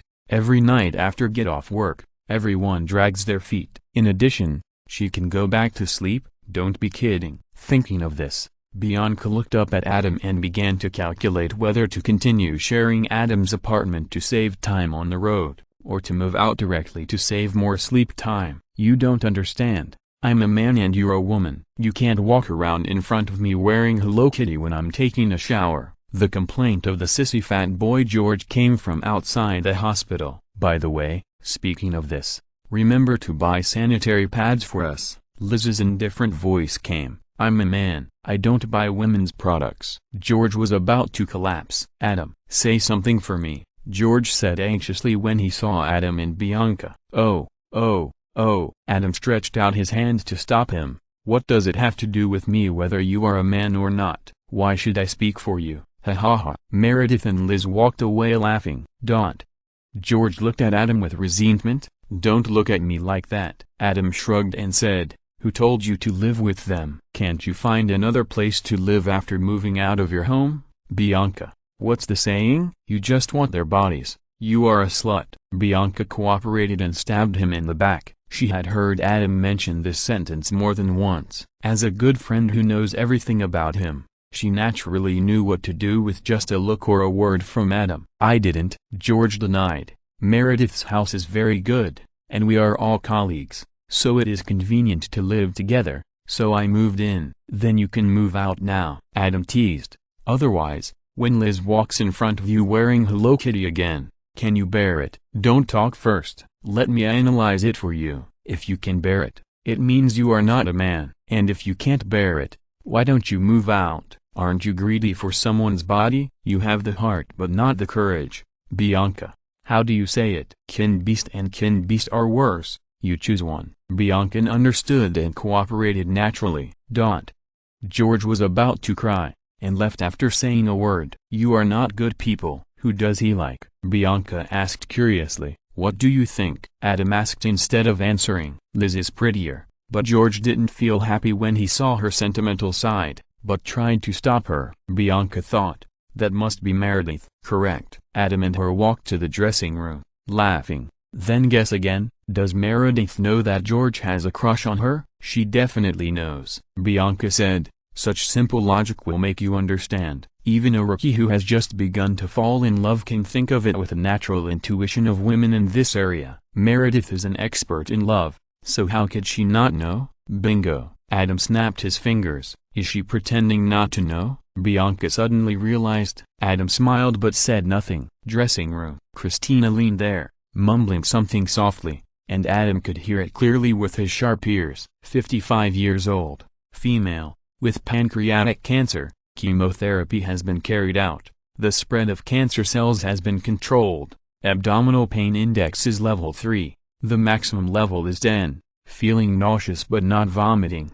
Diarrhea. Blood in the stool. Black stool. The highest body temperature is 37.2 degrees. No fever. Vital signs are stable. Test results show that the bilirubin value is 7. Liver enzymes are elevated. Congratulations. Adam smiled at Christina. Congratulations for what? Christina stopped reciting the medical records in a low voice and looked at Adam vigilantly. Don't be nervous. Adam smiled. This medical record belongs to Dr. Burke. It's not my turn to compete with you. Just know it. Christina breathed a sigh of relief. For today's operation, I arrived at 4 o'clock. Operation? What operation? Meredith came over immediately. What information do you have? Liz and Georgia also looked over. It has nothing to do with you. Christina stuffed the notebook into her pocket, shook her head repeatedly, and was unwilling to reveal a word. Adam was right. He and she were not in the same group, so he basically had no chance of stealing her surgery.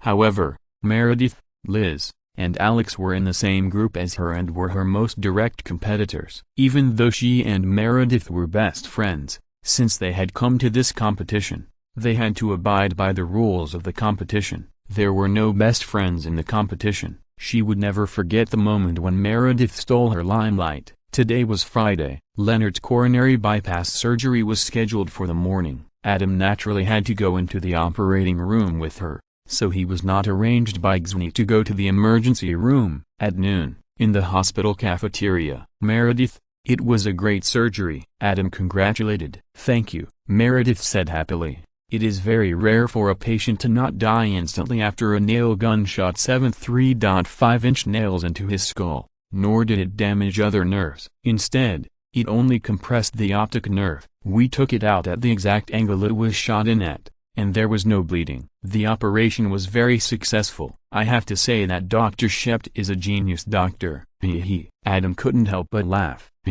Christina also laughed in agreement, but her smile was not as happy. Meredith lowered her head guiltily, ignoring the two people's meaningful laughter. Dr. Shept is indeed great, in every sense. You can't stop her from talking just because she and he are indescribable, right? How's your preparation for pancreatectomy going? Adam looked at Christina, who had lost all her enthusiasm that morning and seemed a little depressed. Is it not going well? How did you know? Christina suddenly raised her head and looked at him. Do you know something? I know she is an old nurse at the medical center. Adam reminded. Her health is very bad, and she may not survive the pancreatectomy. I know, but she must have the operation, otherwise she will just wait to die. Dr. Burke asked me to do various tests to make comprehensive preparations. Christina said here, met Adam's eyes that said taste it carefully, and finally understood, gritting her teeth and said, son of the bitch, she came in here to die. Burke knows, everyone knows, except me. P.S. Thanks to M. Easy, and book friend 150423235306441 for their rewards. Chapter 320, Adam being pointed at, medical center. Restaurant. Adam reminded her a little bit, and Christina finally saw through the fog, and then she was extremely angry. What was she working so hard for? Wasn't it just to fight for a pancreatectomy? But after all her fighting, Meredith, who had no competition, got the nail head, skull, 7 arrows, 7 nails, book, extraction, which was far more interesting and rare than pancreatectomy. And what she got was to help the old nurse do a series of hard examinations such as rectum. Now she knows that these examinations are meaningless. No wonder this pancreatectomy should have been done as soon as possible. But every time she suggested it to the surgeon, Dr. Burke, he sent her to do more examinations. The old nurse even crossed her arms and mocked her from time to time. It turned out that everyone knew that the old nurse came in to wait for death and had never thought about doing any pancreatectomy. And she was like a clown jumping around. Meredith, you know that too? Christina looked at Meredith with red eyes. Know what? Meredith was at a loss. My pancreatic cancer patient came here to die. Christina stared at Meredith. Ah, Meredith exclaimed, I didn't know. Is she that serious? I heard she was my mother's operating nurse. She was your mother's operating nurse for 18 years. Seeing that not everyone knew, Christina's expression eased a little, and she said with a wooden face, but she has never seen you once. She thinks your mother is very arrogant. Although doctors and nurses are two different groups, the relationship between regular operating nurses and chief surgeons should not be so distant, especially since they have maintained such a relationship for 18 years. If anyone else is an old nurse with pancreatic cancer, and her old colleague for 18 years has never invited her once, I'm afraid she will also think that the doctor is arrogant and looks down on people. My mother is arrogant. Meredith heard this, and the excitement of participating in the nail-head 7 arrows operation suddenly dissipated. Their mother-daughter relationship is very bad, and she also thinks her mother is arrogant, serious, and even a little cold. When she applied for Harvard Medical School,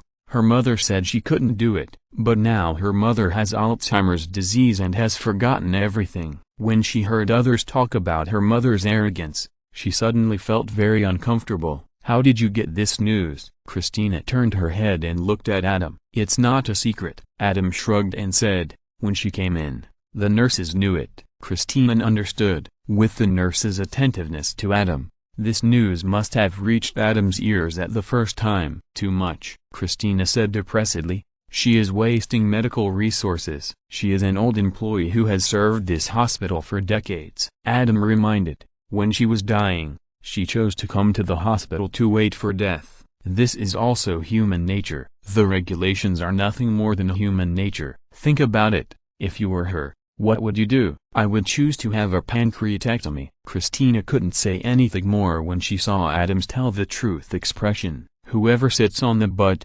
speaks for him. She is now eager to participate in the pancreatectomy, so naturally she wants the old nurse to do the pancreatectomy. But to be fair, the old nurse has 3 choices at this moment. The first is to stay at home and wait to die. The second option is to undergo a pancreatectomy. The third option is to stay in the hospital and wait for death. Among the 3 options, the first option is the most painful. The pain of pancreatic cancer itself plus the pain of waiting to die, the double pain of physical and mental superposition.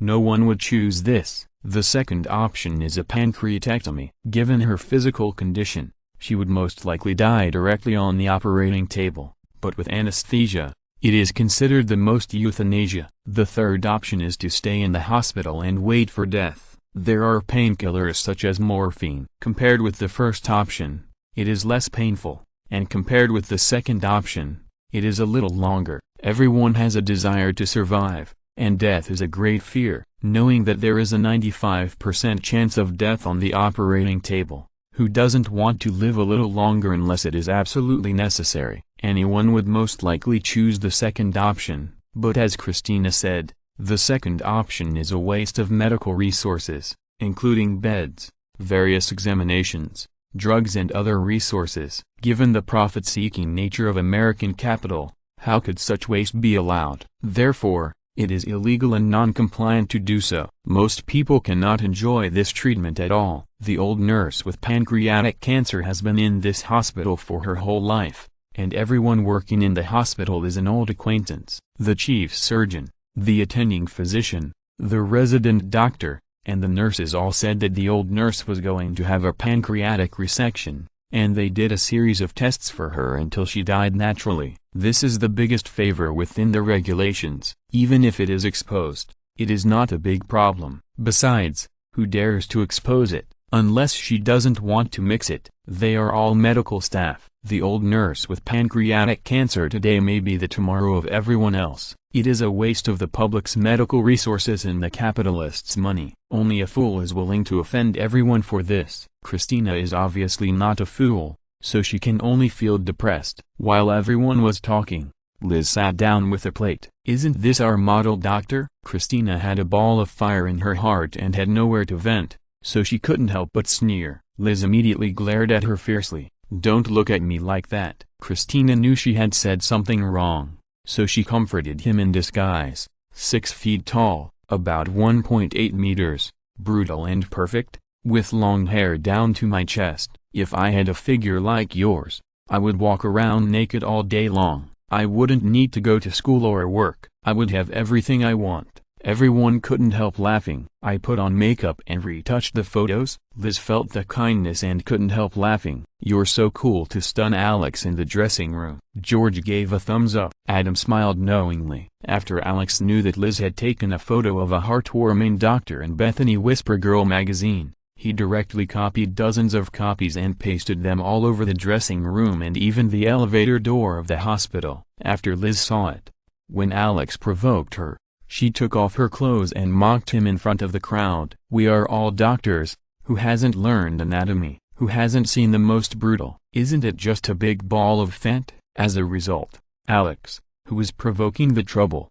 was embarrassed and the onlookers could not laugh. The scene was too exciting, and the whole hospital was shocked. Liz saw Adam smile and smiled as if to say, "How dare you laugh at me," which made Adam slightly stunned. Then, Adam realized that something was wrong. He saw that many people around him were pointing at this side. The target was Liz, who was expected, and him, who was unexpected. Chapter 321 Anger Rising from the Heart. "What's going on?" Adam couldn't help asking. "You don't know?" Meredith's passionate eyes looked at Adam strangely. "You really don't know?" Liz smiled the happiest. "What happened?" Adam frowned. He really didn't know. This made him very unhappy. January 30th. "Every night is a groom," Liz gloated. "Now everyone knows that our hospital has a Mr. January 30th. Barney Stinson." Adam immediately understood what happened when he heard it, and said it word by word with gritted teeth. This kind of thing was 100% said by Barney, who was hospitalized. Then the scene that happened in the morning also appeared in Adam's mind. Men's bathroom. Adam was peeing. Fat White Stu and Bald Chris walked in side by side, standing on both sides of Adam to pee. The two of them looked at Adam at the same time. Then one showed a lewd smile, and the other showed an expression of disbelief and self-abasement. Adam was also used to being compared, so he peed and left. A real man never looks at others. Anyway, he won't be the one who gets hurt. But now that I think about it, the reason why the fat white man Stu and the bald Chris had that expression was probably because they heard some gossip and wanted to verify it. Then more news spread from their mouths in the opposite direction, becoming more and more sensational. "Bianca is so happy," Christina said leisurely. "Yeah," Meredith agreed, and her unique voice made people feel numb. "Successful in love, unsuccessful in work." Liz gloated and said, "Didn't you notice that the nurses are hostile to Bianca?" Knowing that Adam is handsome, rich and extremely powerful, the hostility is almost uncontrollable. "I saw the nurses deliberately making trouble for her this morning." Adam's mouth twitched. Offending nurses or being targeted by nurses is definitely not good news for an intern, because the saying "doctors diagnose, nurses treat" is not groundless. Without nurses, the intensity of doctors' work is definitely nightmare level. Can you imagine the scene where the doctor diagnoses and the patient vomits or has incontinence, and the doctor has to take care of the patient personally? Patients who come without an appointment all call the doctor through the nurse station for diagnosis. If the nurse is unhappy with you or encounters a difficult or dirty job, she will call you alone. Are you coming or not? Do you have any opinions and make complaints? Nurses have signed contracts and are protected by the nurses' union. The boss doesn't care about the wrangling between you and the nurses. You have to solve your own problems. By then, the nurses will be even more united and will torment you, but you have nowhere to complain. Thinking that Bianca might start to be hostile to the nurses and even tormented because of him, Adam couldn't help but get up and leave. If this matter is not handled well, it will also be a trouble. Walking to the corner, Adam saw a group of nurses standing there chatting, and he immediately observed them secretly. Is it true? Dr. Duncan is indeed handsome and rich, but he looks gentle and polite. Is he really that powerful and terrifying? Of course it's true. Dr. Fowler and Dr. Turk have confirmed it. Some people are just gifted. Even Dr. Turk, who is African American, said so. Gifted is not enough to describe Dr. Duncan. That's right, not everyone can be a groom every night on January 30th. Dr. Duncan looks like a romantic man. If a man is not romantic, he will be young. Olivia seems to like Dr. Duncan very much. She is so beautiful. Maybe she has a chance. Not necessarily. It depends on the eye. Maybe Dr. Duncan likes my type. The crowd of spectators looked at a chubby African-American nurse in silence, confidently waving her fat and scary temples. At the corner, Adam's mouth twitched even more when he heard it. He knew that this fat nurse was not just talking casually. She might really have this confidence. This was not a joke. Yesterday he treated a Brazilian woman with a plump figure and a big belly. After a checkup, it was found that she was not pregnant, but had a tumor. Fortunately, it was benign. Then something happened that surprised Adam. The Brazilian woman refused Adam's suggestion to let her have surgery. The reason was that her husband liked her like this, and her plump figure made her husband love her. So since the tumor was benign and would not endanger her life, she didn't want to cut a knife on her belly, which would affect her wearing a bikini in the future. When Adam advised her to think about it again, she got angry, as if she was discriminating against me, and then gestured at her curves and said, "I'm not fat, but the real beauty of female curves. You guys who only like twisted ribs, do you know what the real beauty of female curves is?" Blah blah blah. Adam could see that this was not a sarcastic remark out of anger, but a sincere word from the heart. Today, the Brazilian woman's husband came over and confirmed her statement. According to her husband, when she was pregnant, the maternal care was too touching. So, he really likes his wife to be chubby. Of course, for her health, even if it was a benign tumor, he wanted her to have surgery to remove the tumor, and he was willing to sacrifice his favorite plump figure for this. Then, reality showed Adam that it was far more illogical and absurd than movies, TV shows and novels. When the Brazilian woman's husband showed everyone the photos of their happy family to impress the doctor, Adam saw the problem at a glance. According to the law of genetics, there are 3 children in their family, and 2 are obviously not the Brazilian woman's husbands. The reason why this Brazilian woman is so confident is that in addition to her husband's deep love for her curvy figure, there is also a lover who likes her very much. She refused to have surgery, not because of her husband, but because her lover probably wouldn't like the scar on her belly. This news was confessed by the Brazilian woman herself after Adam hinted at the genetic problem. After getting Adam's professional guarantee that he would not tell anyone, the Brazilian woman reluctantly gave up her lover's needs and had surgery to remove the benign tumor that looked like pregnancy. This is not an isolated case. In the future, there will be a family that will be popular all over the United States by relying on this. So, Adam was so speechless after hearing the confident declaration of this fat African nurse. What the hell? Adam cursed inwardly and took a detour. VIP ward. ... Yes, let me tell you, Adam and I are best friends, partners, and comrades in arms. We have experienced countless legendary nights together. Before Adam came in, he heard Barney's unique voice and shameless words outside. Thinking that it was because of him that now fat African-American nurses began to covet him openly, he could not help but get angry and shouted, "Barney Stinson, P.S. Thank you M3 Lodi for the reward." Friends and relatives visited everywhere during the National Day, and I also received a red bomb. By the way, there are so many people getting married today, I really don't have the time and energy to add more chapters, but there should be one chapter today. I will try my best. Chapter 322. Do you dare to fight 10 of them? VIP ward. Adam, you're here. Tell them about our legendary bet. Barney waved and greeted Adam as soon as he saw him, with an attitude of we are best friends. Dr. Duncan. The little nurse Olivia blushed. Several other nurses looked at Adam with brilliant eyes. Adam nodded. His eyes swept over them and Barney winked at him. Can I talk to Mr. Stinson alone? Of course. I have something else to do. I'll leave first. The nurses immediately left tactfully. Adam, you've got it. Barney was lying on the bed. His left leg was tied with plaster, smiling at Adam, and stretched out his palm. Come on, high five. Why, a broken leg doesn't stop you from picking up girls. Adam smiled and said, want to show your routines and methods in the hospital again? Nothing can stop me from yearning for picking up girls. Barney tightened his tie. That's right. He was not wearing a hospital gown, but a suit. Having money means you can do whatever you want. Barney's motto is, suit up, so he always wears a suit. And you're going to use my words to make a fuss? Adam's eyes were dangerous. Barney's heart was chilled and he couldn't stop laughing. For some reason, he suddenly remembered that he had been holding back for a month after losing the bet, and then suffered a soul-smashing blow in front of a female college student he knew. So soon. Adam, you are so charming. They are all very interested in your affairs. And you're going to use my words to make a fuss? Adam acted as a repeater with a blank expression.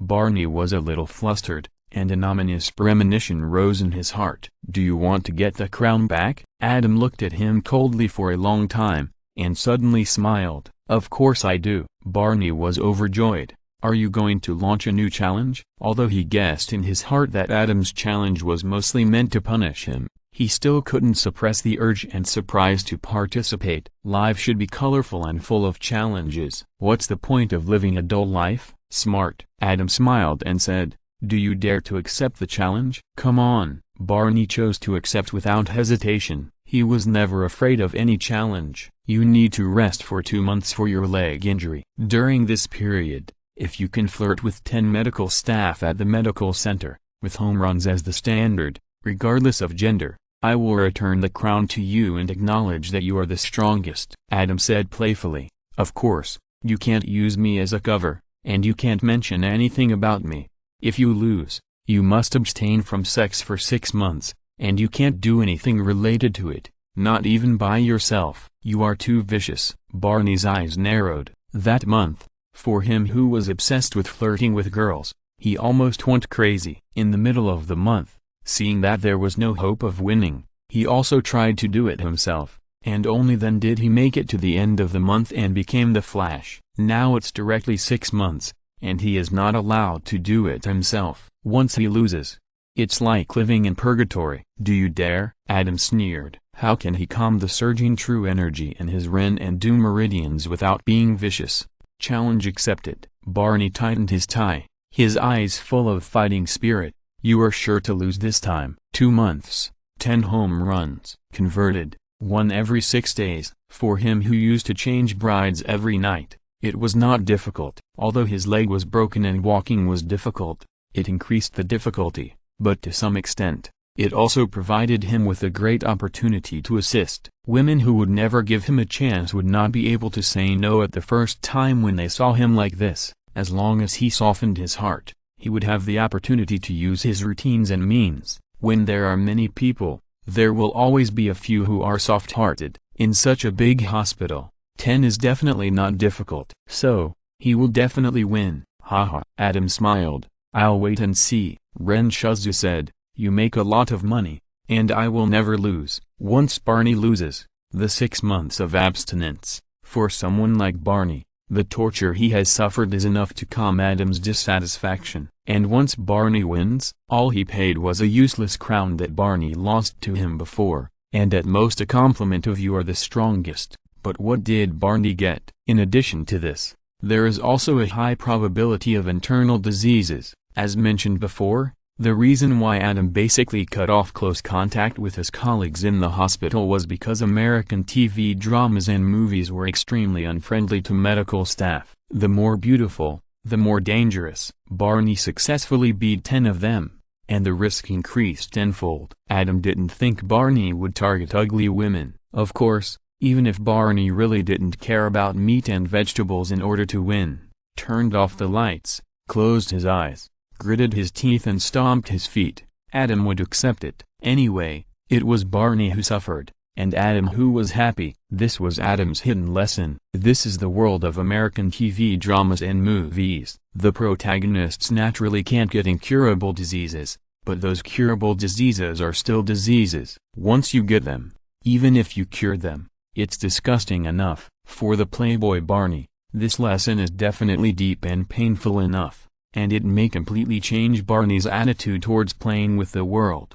In that case, Adam still did a great good deed, and maybe he could really increase his lifespan. Well, there is some expectation. It is worth a try. Therefore, no matter winning or losing, Adam has a 95% chance of being able to let out a sigh of relief and let Barney get to know him better. Adam Duncan is a real person. If you want to mess up other people's lives as much as you like, please find Ted. Life is too good. If you want to try a painful punishment, come to Adam. Beep, beep. The pager on Adam's waist rang. Remember the bet. Adam pointed at Barney and left the VIP ward in a good mood. Emergency room. Dr. Lewis wants to see you, the nurse reminded. A curly-haired beauty saw Adam. Her eyes lit up, pointed, and shouted, "I want him to see. Dr. Duncan is busy." The nurse refused. "Your burn is just a minor burn. We have called Dr. Carter for you, and he will be here soon." "No." The curly-haired beauty shook her head and said, "I want Dr. Duncan to help me diagnose and treat me. I am a patient and I have the right to designate a doctor." "What's going on?" Susan heard the noise and came over. The nurse reluctantly told the matter. "Adam, since the patient has designated you, you should go and treat her," Susan said with a smile. "Okay." Adam had no objection. "Ward, how did she get burned?" Adam asked while checking the patient's condition. "I poured hot water into the sink and the water splashed out." The curly-haired beauty stretched her long legs and smiled lazily. "It's not too serious, a first-degree burn, no blisters, and no scars," Adam explained while applying burn cream to her. "Why is there a nurse here?" The curly-haired beauty also paid attention to the patient's condition, glanced at the nurse standing aside, and smiled. "She doesn't do anything.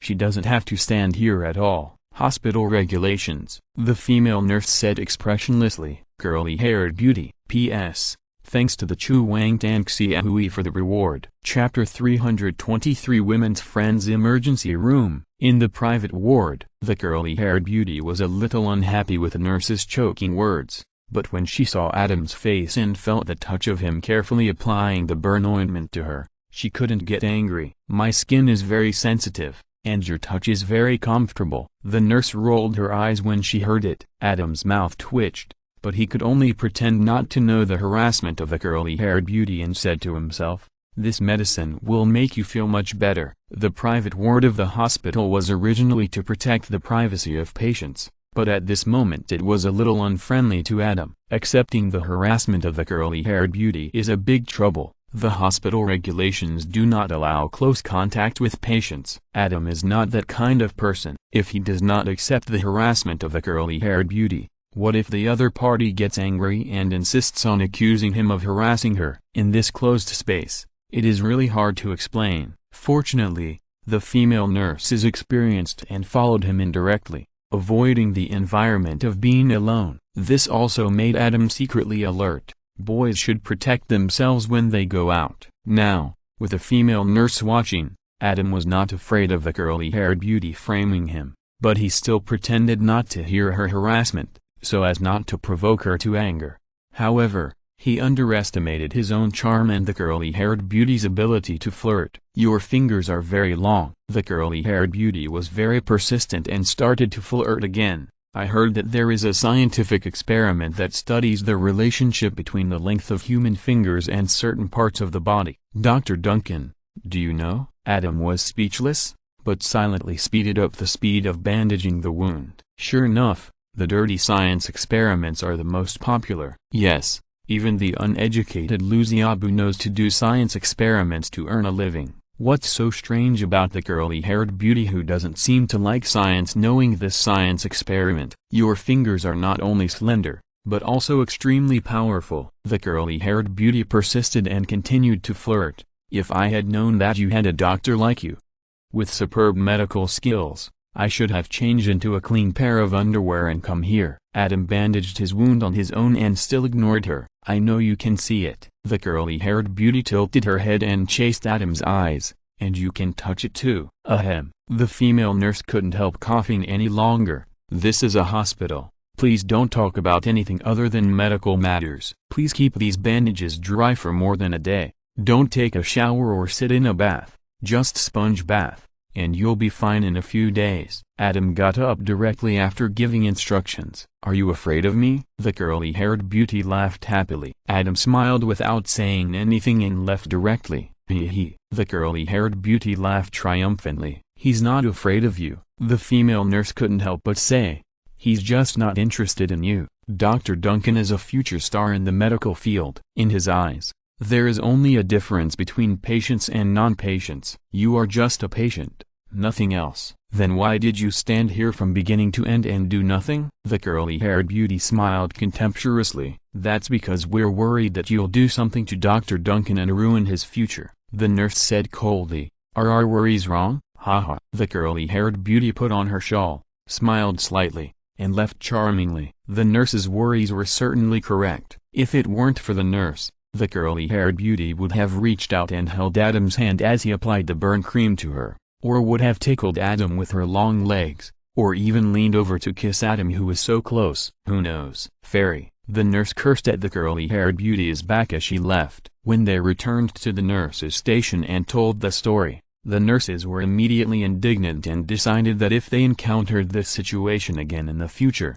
someone must accompany Adam. To hell with patient privacy. Here, Adam went to find Susan. Dr. Lewis. Adam, are you done? Susan couldn't help laughing. I'm done. Adam smiled bitterly. I think if you go to the obstetrics and gynecology department, you will definitely become a friend of women. Susan couldn't help but joked. In the future, most pregnant women will not want their husbands to accompany them when they are about to give birth. Those who have you accompany them will look at your face during the difficult delivery process. No matter how tired or painful it is, they will feel energetic again. When I can't make it anymore, I will listen to you and become a midwife. Adam laughed at himself. Haha. Susan was overjoyed. Dr. Lewis, I heard you came to me. Adam couldn't help asking. Well, actually there's nothing. Susan stopped laughing. I know you like to study medicine. There is a patient here who needs exploratory surgery. I think you will be interested in participating. Of course. Adam nodded and said gratefully,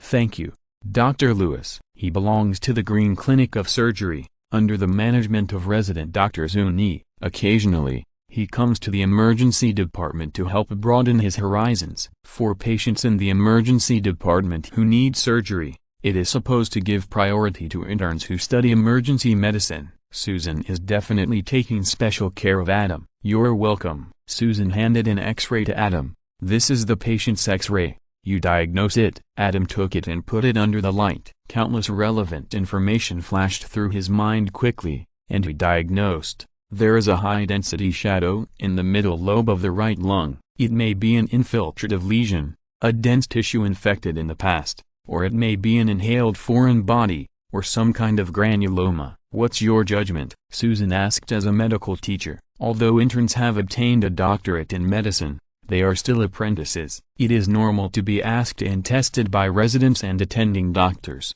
Generally, only if your answers are correct can you be taken to the operating room. Otherwise, you can't even understand the situation. So what kind of surgery are you doing? First do a bronchoscopy.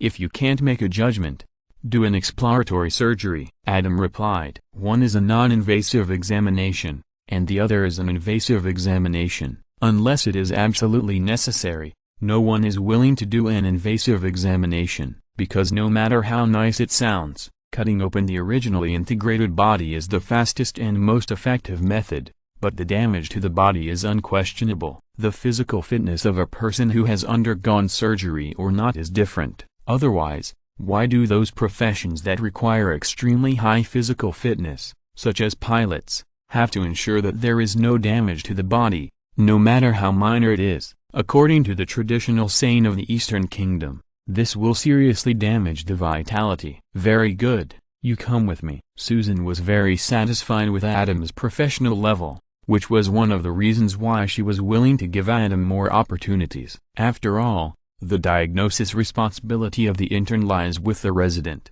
Whoever gives the opportunity is responsible. This is reasonable. Chapter 324. What is it like to be cut in front of a goddess? At night, medical center. Adam, who had just completed another operation, was walking through the corridor in high spirits. Seeing Christina and the others gathered there, he could not help but stop. What are you all doing here? Aren't you afraid of being yelled at by Natui? Interns are animals. When residents see them idle, they feel uncomfortable and always want to see them busy all the time. Because the residents also went through the same thing, why should you be treated specially? We are comforting Liz, Meredith said. Her patient recognized Liz after reading Bethany's secret language. She was unwilling to accept Liz's examination, and even more unwilling to accept Liz into the operating room. Then what? Adam glanced at the lost Liz. Then, Meredith was stunned. This is a teaching hospital, Adam reminded. Who can enter the operating room is the doctor's right, and the patient cannot choose, unless he goes to another hospital. Natui won't let you in. She let me choose myself, Liz murmured. So? Adam looked at her strangely. I really want to participate, but I can't. Liz repeated what the patient said to her in a tangled manner. It's like this, I have had fantasies about you, and about all the women in the photos. No matter who she is, I am not proud of it, but it is the fact. Do you know what they are going to do to me today? I have cancer. They will lift my feet, expose them to everyone, and remove my prostate and nerves, which is equivalent to castrating me. Maybe this is hard for people to understand, but I don't want the women in the photos to see me being castrated. Hee. Adam couldn't help laughing when he heard this. What's so hard to understand about this? What is it like to be castrated in front of a goddess? There is no Zu now, but everyone can understand it without Zu.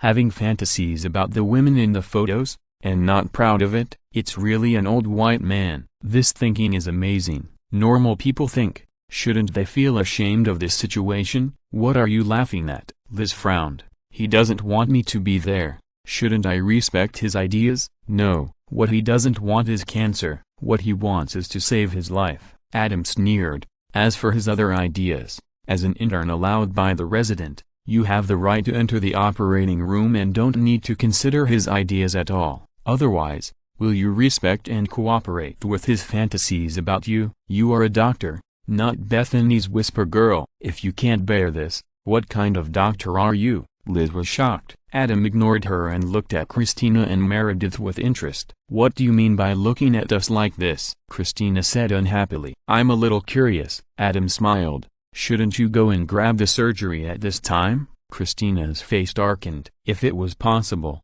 she would of course go and grab it as soon as possible. How could she sit here with Meredith to comfort Liz? In her opinion, Liz was completely ungrateful and too hypocritical. But when she heard the news, it was too late. George had already grabbed the position successfully. This made her secretly wonder if Natsu liked sissy and pretty boys like George. Otherwise, why did Natsu like to choose George so much every time she had the chance? We are friends. Meredith smiled sincerely. Friends are the most important. Adam smiled without commenting. Meredith and the neurosurgeon, Dr. Shept, have been sleeping together, and she often follows him to do advanced neurosurgery. For her, a mere prostate nerve resection is indeed not as rare as before. When the granaries are full, one knows honor and disgrace. For her, she can naturally say friends are the most important. It's just like Adam said, I'm not interested in money. I want to be a doctor to cure diseases and save lives. You can only not care if you have everything you need. Who is the surgeon? Adam asked casually.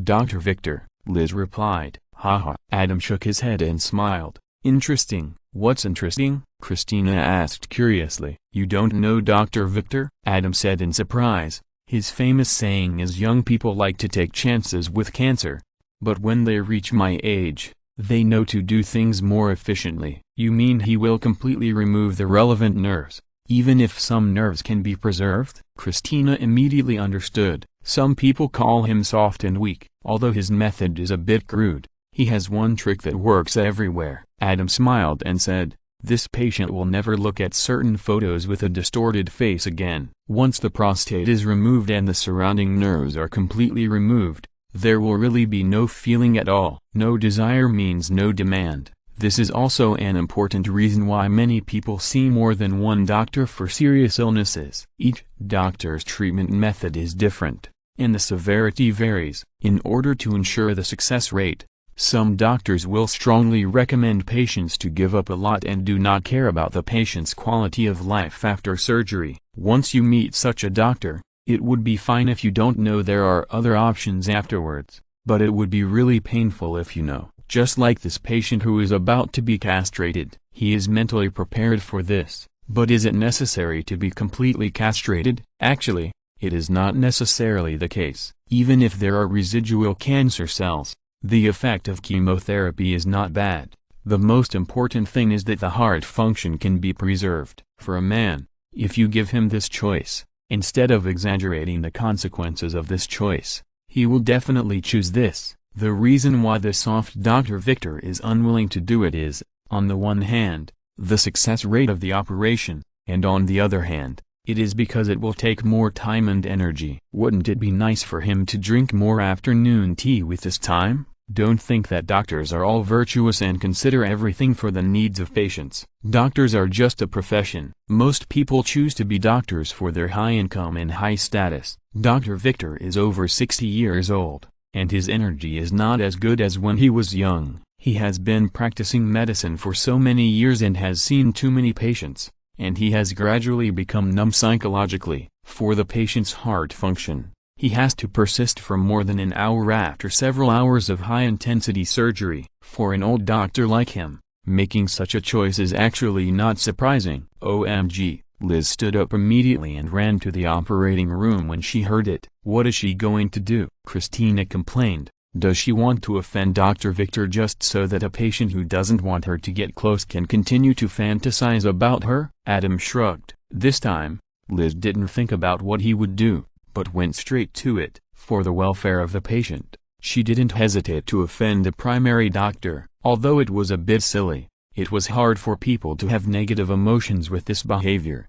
and it made him feel less disgusted. I hope she can stick to it. This also proves that when you encounter something that is not in line with your values, you must confront it when you should. If you don't hurt the other party, how can the other party wake up? Barney is like this, and Liz is also like this. They both need someone to confront them to death. Adam is the one who should do it. Ding-a-ling-a-ling. The phone rang. Adam looked at the incoming call and answered it in surprise. Joey? After listening to Joey's words, Adam was speechless. Joey, you are worthy of it. P.S. Thank you Ti Amo for the reward. There should be more. Chapter 325. Poor baby. Joey on the other end of the phone said that he had just hooked up with a single mother who had just given birth, and the 8-month-old child suddenly burst into tears when they were making out. The new mother, who had been single for too long, didn't want to stop. Seeing this, Joey cleverly called Adam, a doctor, to see if he really needed to go to the hospital immediately. I'm just an intern,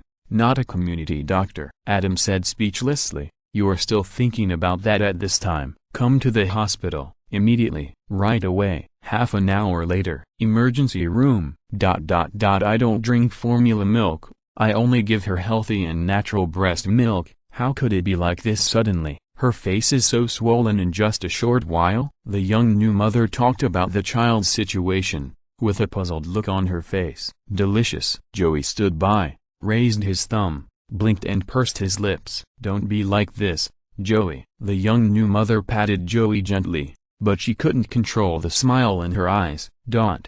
Adam's mouth twitched. Your 8-month-old daughter is so swollen, and you still have the mood to flirt with a man. What a poor child. Adam reached out and touched her forehead, then touched her face. No fever, glands are normal. What's wrong? Joey asked. She didn't get any vaccinations? Adam pointed to the baby girl's medical record. Yes, the new mother said naturally. I won't let her get any vaccinations. Why? Adam was shocked. I think vaccines are useless, the new mother said affirmatively. It's those international pharmaceutical companies who want me to think that vaccines are useful so that they can make money. I won't be fooled by them. Let me guess, you and Joey must have fallen in love at first sight, right? Adam complained. How do you know? The new mother said while looking at Joey affectionately.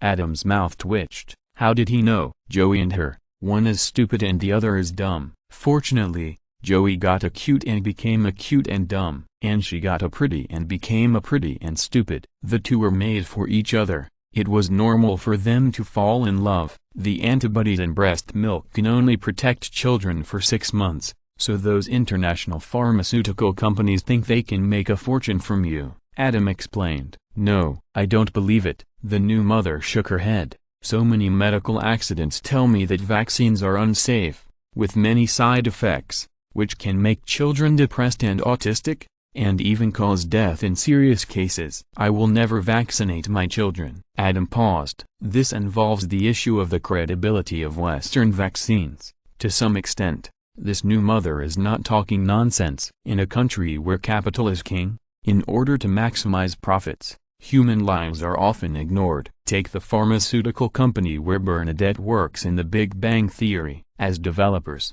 Bernadette and her friends knew that the drug's medicinal properties were not obvious and might cause huge side effects, but at the company's request, they still passed the drug's research and development and actively put it on the market. In this process, their company has long had a set of standard rhetoric, that is, there are countless situations that can cause such symptoms. So why do they say that their company's drugs are the cause? As a large international pharmaceutical company, they have plenty of money. Even if there is a problem, as long as it is not a large-scale concentrated outbreak, they can easily solve it with capital. And before the big problem occurs, they have already made a lot of money with this new drug. The only one who pays for it is the people. This kind of medical accident has happened again and again. It is conceivable that the American people or the Western people have much trust in things like vaccines. All kinds of fantastic reasons for rejection and conspiracy theories reflect this anxiety. What disease does the child have? Joey couldn't help asking. I diagnosed it as a cold, Adam said conservatively. I will ask a special pediatrician to come and diagnose it later. You will hear what he says then. Cold? Joey was stunned. How is it possible? This common minor illness, who doesn't have it a few times a year, is it so serious? Adam smiled and asked the nurse to notify the pediatric department. Colds are not minor illnesses. The Spanish flu that year was the most deadly infectious disease in human history, causing 1 billion infections and 40 million deaths worldwide, with a mortality rate of 4%. Even after the vaccine, tens of thousands of people in the United States still die from influenza every year. Without vaccination, exposing a few months-old baby to this environment is dangerous. Dr. Ross, Dr. Duncan, what's going on? A handsome male doctor came over. It was Doug Ross, a senior pediatric resident. Adam told the situation again. Your diagnosis is correct. Dr. Ross checked and confirmed Adam's diagnosis. Is it really because of the lack of vaccination? 2 doctors said this in a row, and the new mother was a little overwhelmed. Yes, Dr. Ross couldn't help but glance at the baby's food box that the new mother had half opened to make it easier for the baby girl to eat. Only $40 can prevent the child from most diseases. It's better to get vaccinated. This basic vaccine is not comparable to new vaccines. It has been verified for a long time and its safety is guaranteed. Can you guarantee it is 100% safe? The new mother asked. Dr. Ross's charming smile froze. Who can guarantee this? Drugs are not a cure-all. Many of them depend on the patient. Otherwise they would not ask the patient if they are allergic to a certain drug before using the drug. For some people, this drug is life-saving, but for some other people, these drugs are deadly. Except for God, no doctor can be 100% sure. But God will not condescend to be a doctor. Adam entered a state of observation. Whether to vaccinate or not is the freedom of the new mother. If there is a very low probability of medical accidents, the doctor who advises her will most likely be in trouble. At that time, she will most likely not care whether you are kind or not, and whether you are helping her at risk. It sounds a bit cruel, but this is the sweet taste of absolute freedom. All consequences are also born freely. Adam, Joey looked at Adam inquiringly. "Listen to Dr. Ross," Adam said without comment. "He is a pediatrician. I can't guarantee it." Dr. Ross also knew the risks involved. He was not in the mood to calculate the storage level of the baby's granary. He said cautiously, "How to choose? Only you can make the decision. You can also go to other hospitals to see. Give her the vaccine." The new mother struggled for a long time, looking at her daughter's swollen face. She decided to trust the doctor. She is not very educated, usually very confident, and like many lower-class people in the United States, she is a bit anti-intellectual. But when the crisis really came, she still had some idea in her mind. If she was blindly confident and anti-intellectual at this time, it would be her own children who would suffer. End of this chapter. Thank you very much for reaching the end. Don't forget to like. Looking for more exclusive content and immediate access? Subscribe to our Patreon. Remember, every like, subscription, or donation encourages us to continue. Thanks to everyone. See you in the next video.